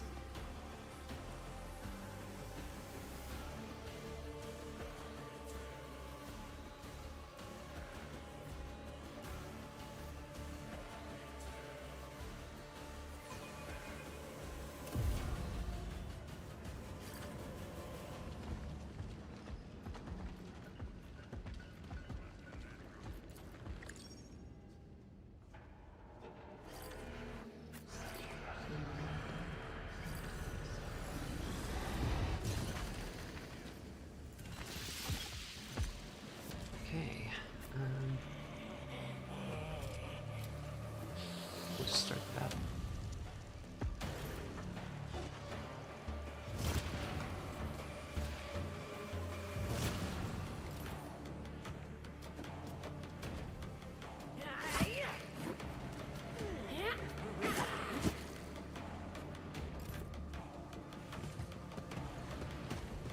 Again,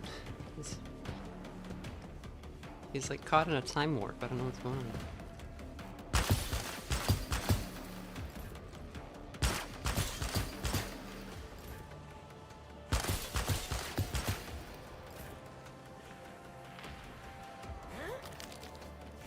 Alright, I think I will have Larthier kill this demonette just because it's so like, dead already.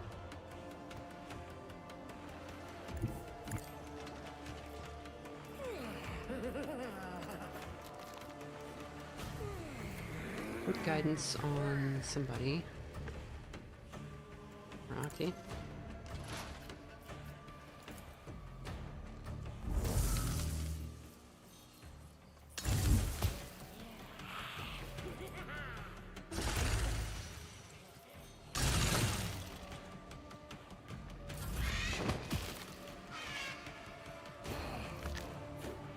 Okay.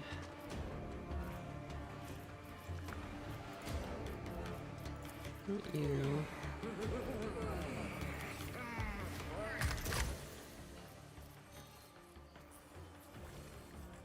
Shoot him.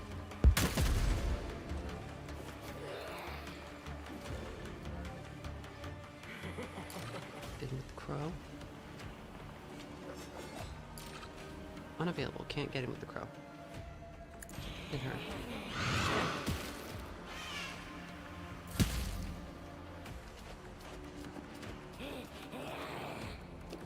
Sorry, I just got here. I know nothing about Warhammer except Melta. Well, there's demons. And, we gotta kill everybody.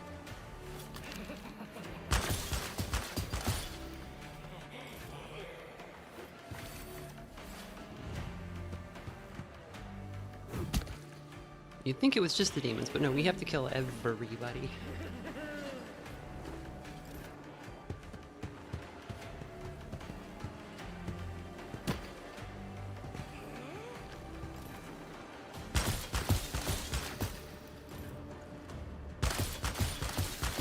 These guys are doing work, though.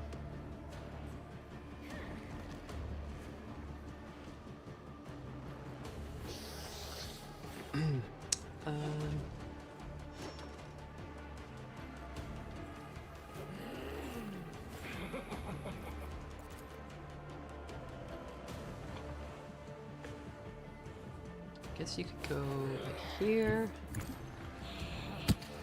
and then do one of these into there.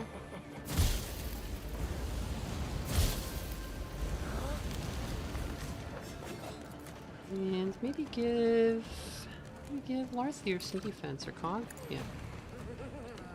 Give Cog some buffs.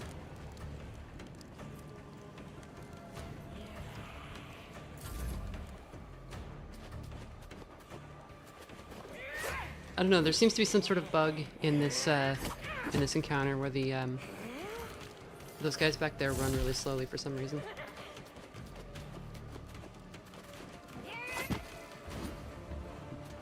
I like that they're accomplishing our goal for us, though.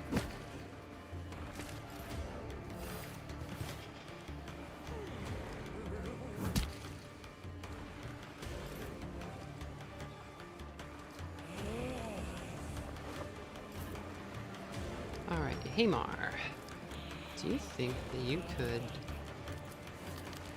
do that?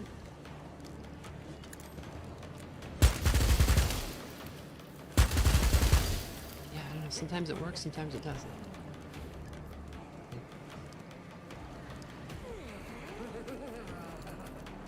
That's forever gonna be a mystery to me.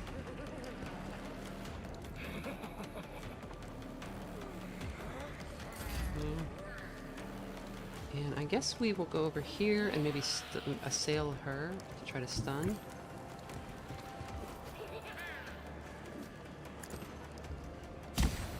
Okay, that cancels that and leaves him alive. The dome is no help here. I guess we will sigil her so she doesn't get heroic. And in fact, we can just go ahead and destroy her morale. And we can give another shot to somebody. Octi, you take it. Actually, maybe heal yourself. You're like dying.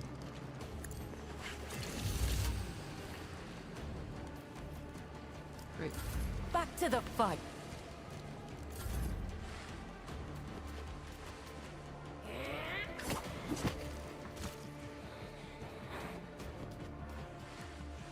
Forgot to wear non-slip shoes to the workplace. Who did you hit?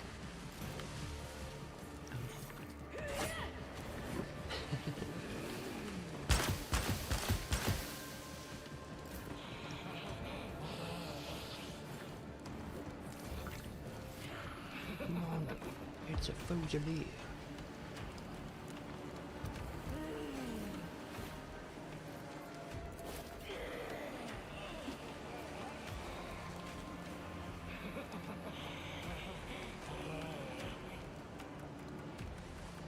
There's like no way you can get over to hit her, is there?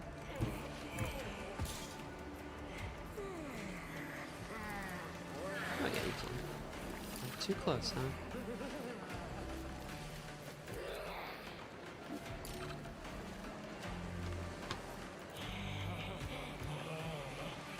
That doesn't hit her. Guess you could charge that one.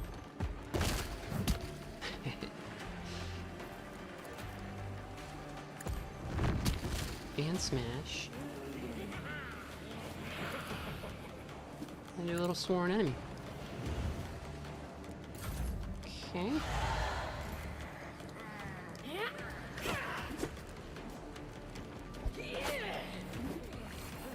She's like she's like Zweitroning her way out of the drunken boxing her way out of the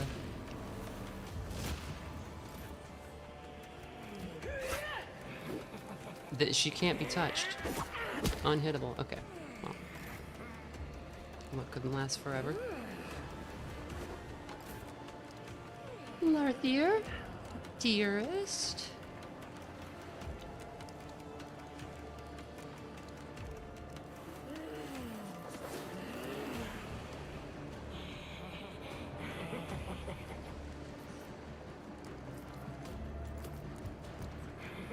You.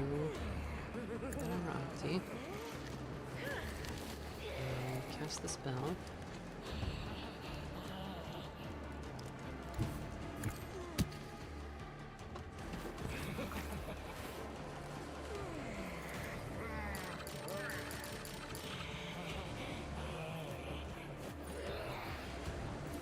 And I suppose we should start blasting.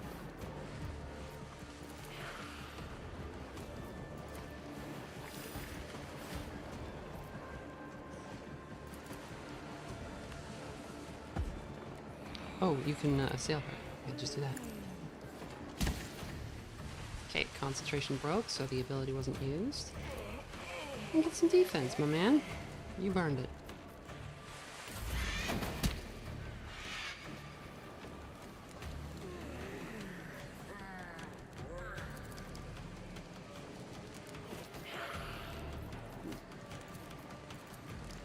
Let's see here.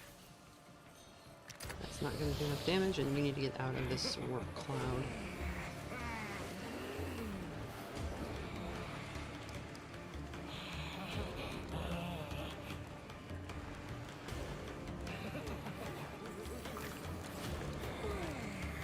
here.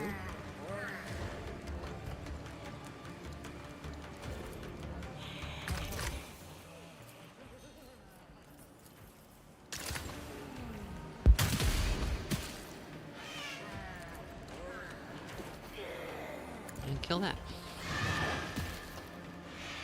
Okay, that'll bleed to death on the next turn, I think. Do they bleed? No, they don't bleed, I guess. Hmm.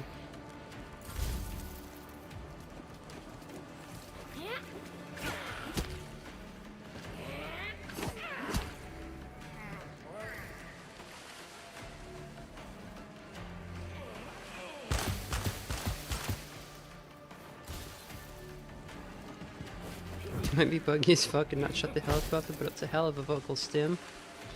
Yeah, I think he might just be stimming. Mm. Honestly, you know, let him have it.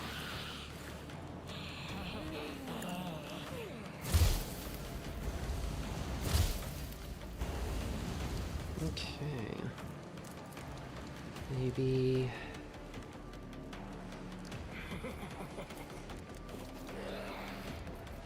guess you could like dash over to Octi and heal her. That'll do it.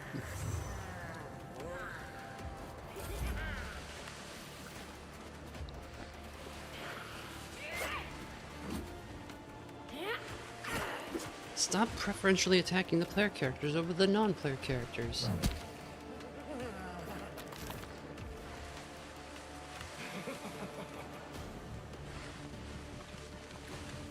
Hamar.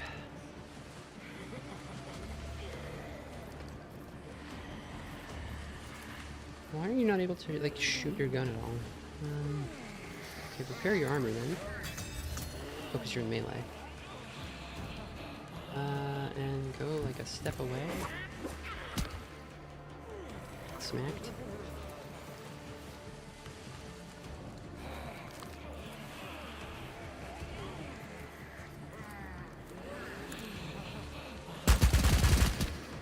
Okay, that's another one down. Yeah, she got him.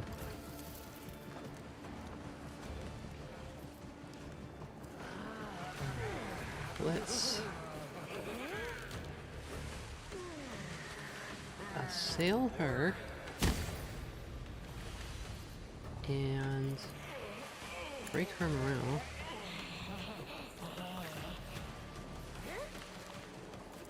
And start breaking her morale.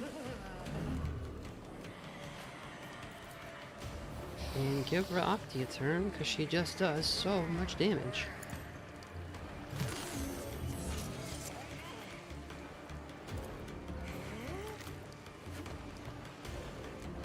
Octi, your people know what it means to kill.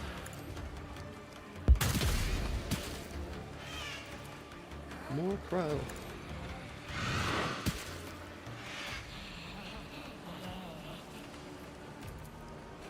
Okay, and like go over there, yeah, for free. I guess you still get hit, but it's better than where you were. Okay. Leave me alone.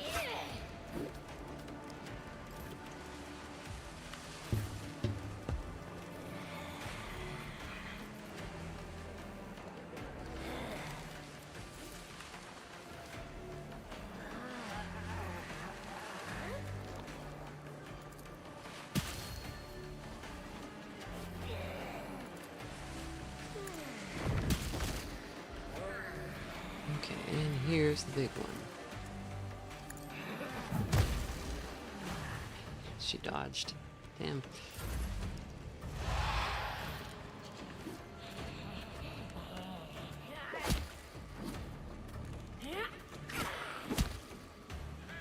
That's a lot of damage.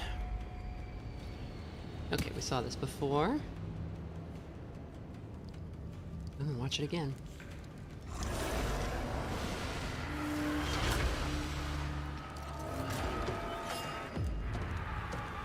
So here comes Discordance.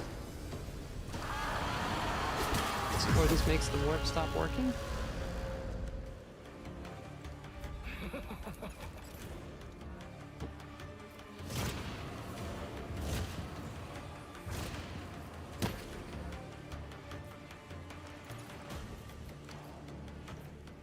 Seal the warp tear.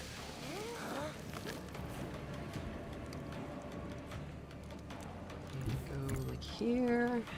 Ooh, just like stab somebody. Hold on.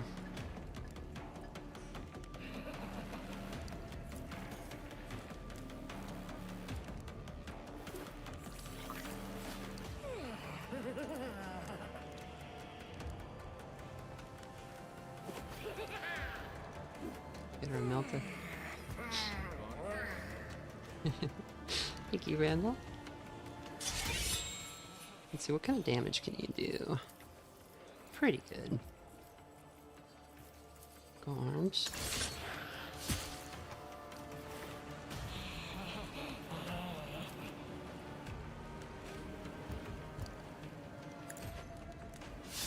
Oh, they run away and I get a opportunity attack. Okay. Okay. Hmm.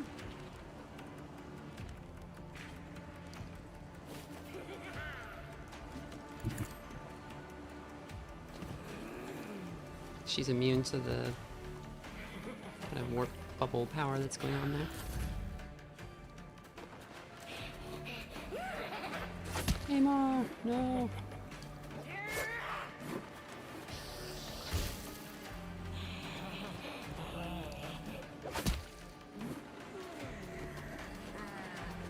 Injured arms were not enough to stop her.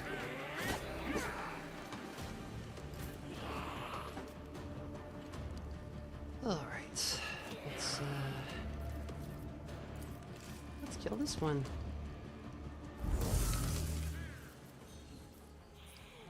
Wow, can you do better?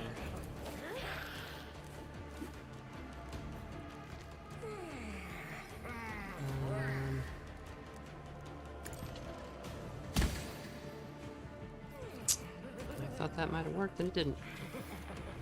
Alright, well, let's get some defense on Octi.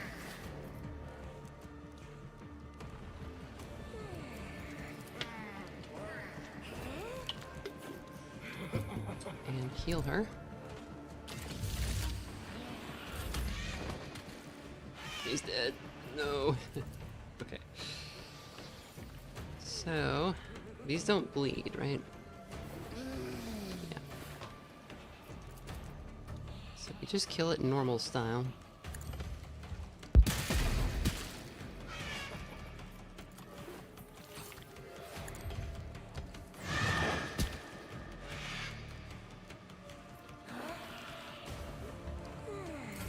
Don't waste. Oh, she's dead.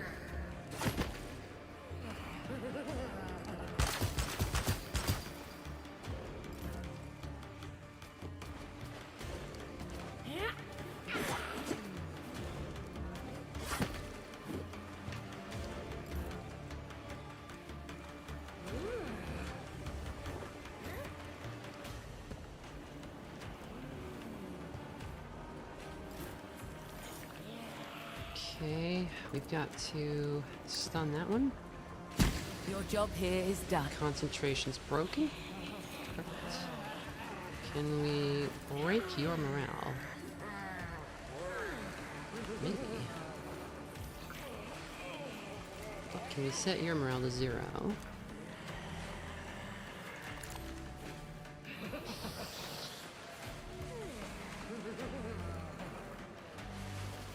And give you a turn where you just move.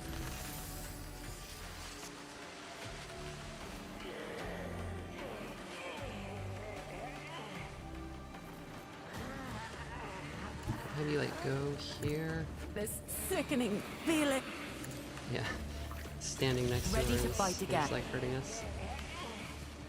And then how far can you run?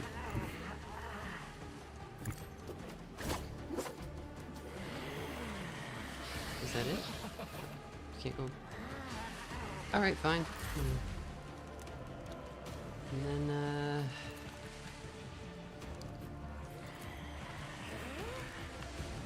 let's see if we can break that one's morale.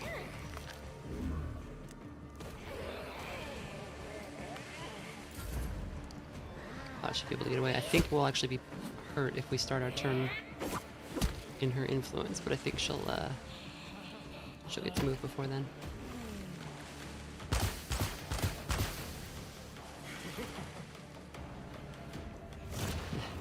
Enough with the fucking portals already. Jeez.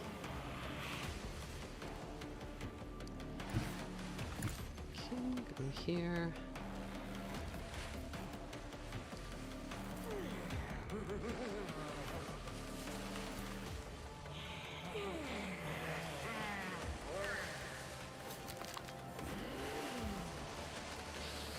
Grenade might be fun.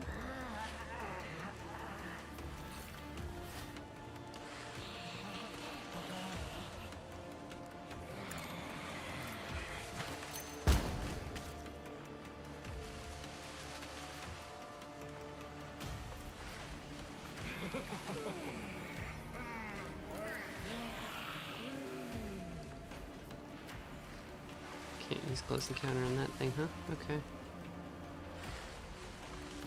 Alright. Well, maybe she'll live, maybe not.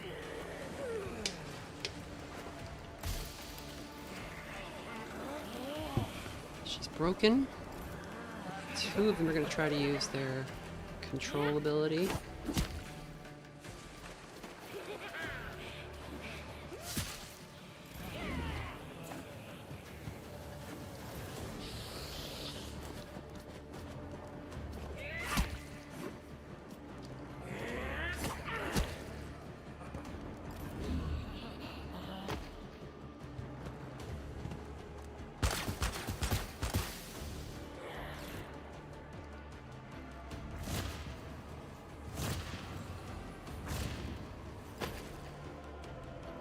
Do it.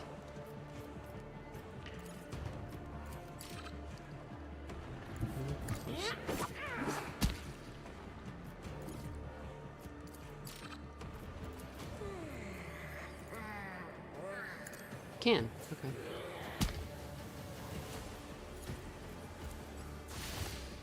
We did it. Woo!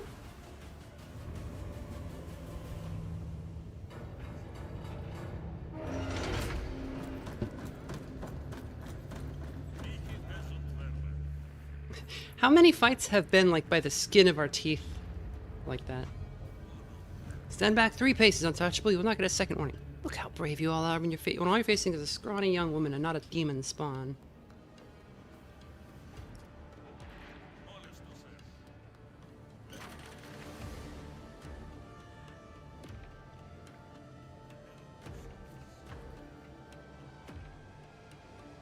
Acolyte. A worthy deed for the benefit of the Holy Ordos has been accomplished, as it should be.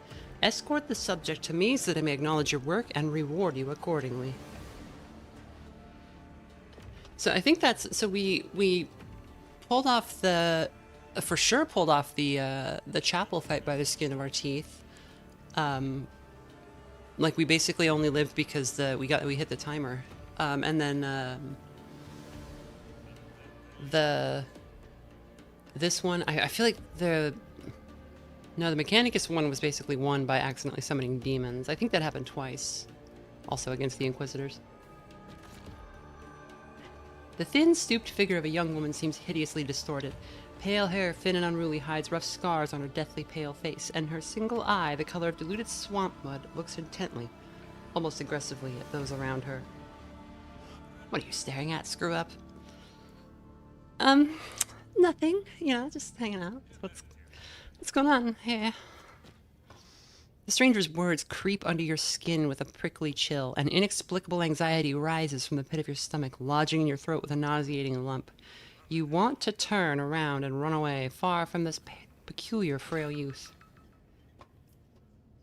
Struggling to gather your thoughts, you finally realize what has happened. The figure before you is a pariah, one of those individuals who, according to the stories, are born soulless and bereft of all that is human, allowing them to remain unseen by servants of the archenemy. Their abilities are not yet fully understood, but you know these untouchables can diminish the influence of the warp or even block its manifestations altogether. Are you alright? Were you injured in the fight? Her gaze wanders around the temple hall, not searching for anything in particular. Unconsciously rubbing her swollen right hand, she sighs with pointed boredom, let her think. Under the watchful eyes of those around her, your new acquaintance shivers, chewing her lips discontentedly. How long are we going to stand around here? You're one of those people who have no presence in the warp, aren't you? curious observation, though. Are you sure you're not under a demon's influence right now? Imagining all this as your feeble mind fades away? Cool. She notices that you're still trembling in her presence. Her thin lips, marked with small scars, spread across her face in a joyful grimace. So, you're a witch, too. I'm lucky today to witness yet another respected agent of the Holy Ordos being turned inside out by the mere sight of common scum from the lower levels.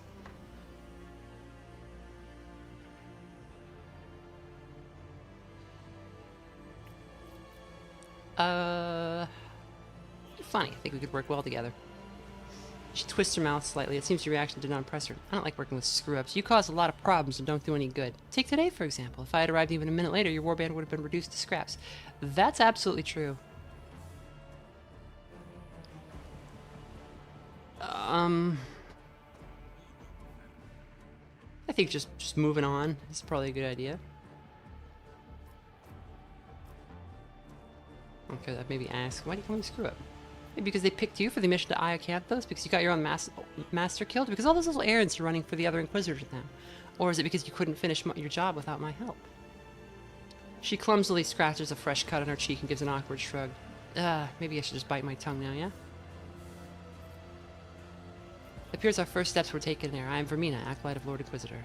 Discordance, but most people just go with, hey you, get lost you soulless brat, null, or plain old untouchable. Think you can come up with something more creative for me? The classics are getting boring. We need to move. Lord Inquisitor Reserve awaits us. Finally, saints don't like me very much, so let's rid this hallowed abode of my presence already.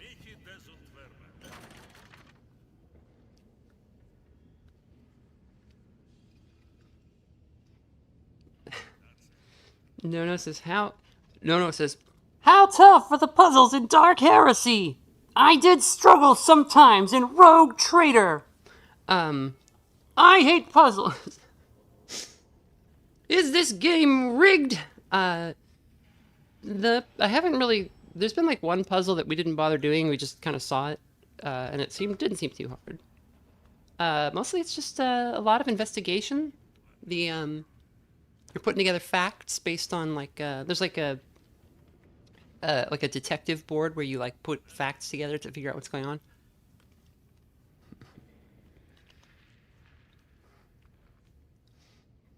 Acolyte survivor. Vermina, wait! Drenched in blood and sweat and having barely justified himself to the Bastion guards, the agent calls out to you. It's just... You fought well, those warp creatures. This artifact, I thought it was the end for us all in that chapel. It's a good thing your warband was assigned to watch over the ritual. I was, like, killing you guys. I just couldn't do it in time. He casts a furious look at the untouchable, barely stopping himself from spitting at his feet. Where was I? Right, take this. Thank you for saving my life. The Emperor protects. An unyielding will. A perfectly balanced blade. As all things should be. While wearer is heroic or broken, this sword has plus 4% hit chance and deals an additional 4% damage. That's not very good for us. Yeah, discordance in the party. I think our time with Hamar has come to an end, partly because we just don't have a, like a good gun for him anymore. Discordance is a melee character. She might replace Larthier. Because I don't know that we need 3 melee characters, and I'm not getting rid of Cog. Okay,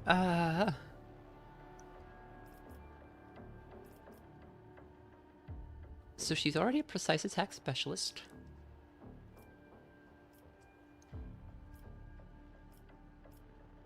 Spend 0 movement points to move through or past allies. That might be really good because her ability is like harmful to people who are within close range of her. I think she's going to want to wear light armor. Oh, she also gets humiliation? That's really funny. Oh, okay, so she's like she has like officer skills too. That's fun. All attacks and abilities inflicting negative effects apply combat disruption suppression. Lower hit chance. Inflicting it repeatedly prolongs the effect and reduces morale by 1. Okay.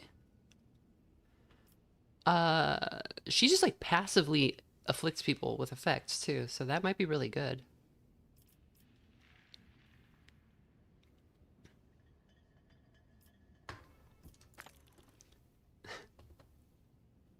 Give the null a Melta and RP as Caiaphas Kane? Cephas Caiaphas? I think it's Caiaphas, right?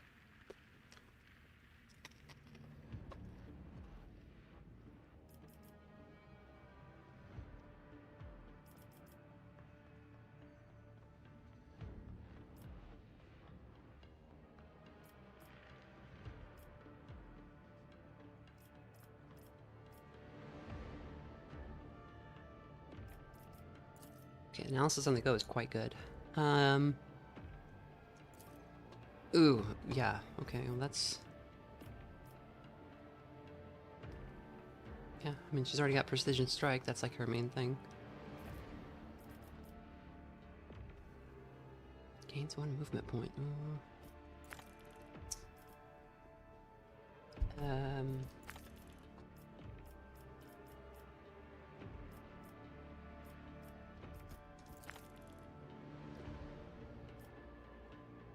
As long as Discordance has no weapon equipped in one of her hands, her attacks gain plus 10% hit chance and or 10 defense and 10 damage reduction.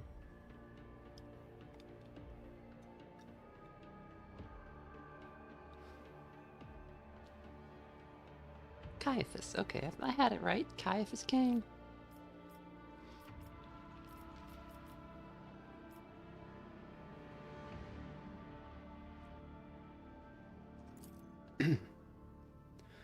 So we got the other combat disruption. Yeah, okay, hold on. Whenever the character successfully defends against an enemy attack or it misses, they inflict combat disruption suppression, which, as we know, is a stacking morale penalty.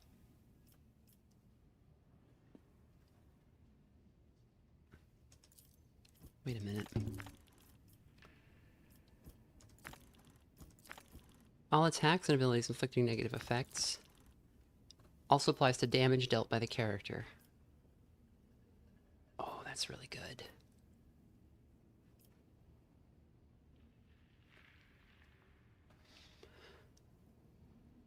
Oh, but this is like anytime anybody misses an attack on her.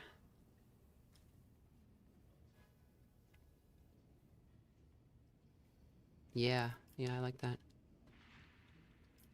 All units within Discordance's influence suffer a -7 penalty on all rolls.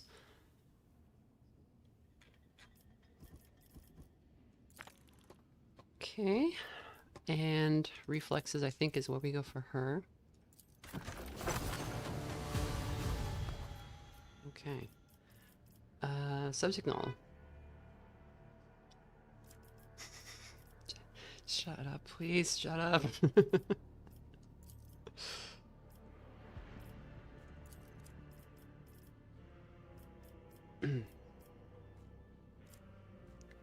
Discord steals 4 more vitals damage. Oh, interesting. This one is...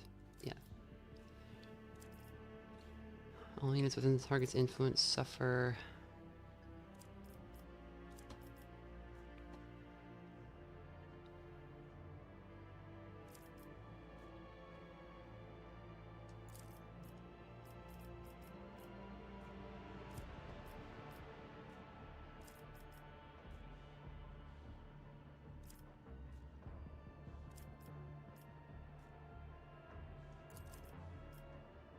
Okay, we can like put that there. Alright, that works for me.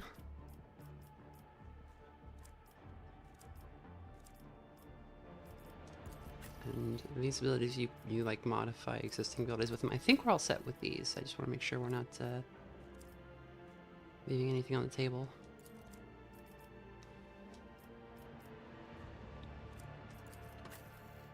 That one doesn't really matter, but...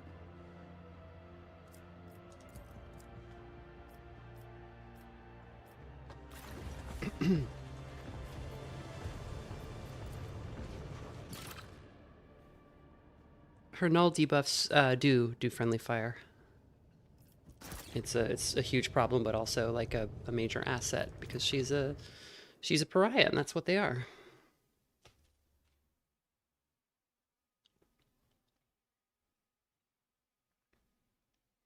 I don't know how old she's supposed to be. It called her a youth. I don't know if they mean she's like an actual kid or if she's like 19 or something.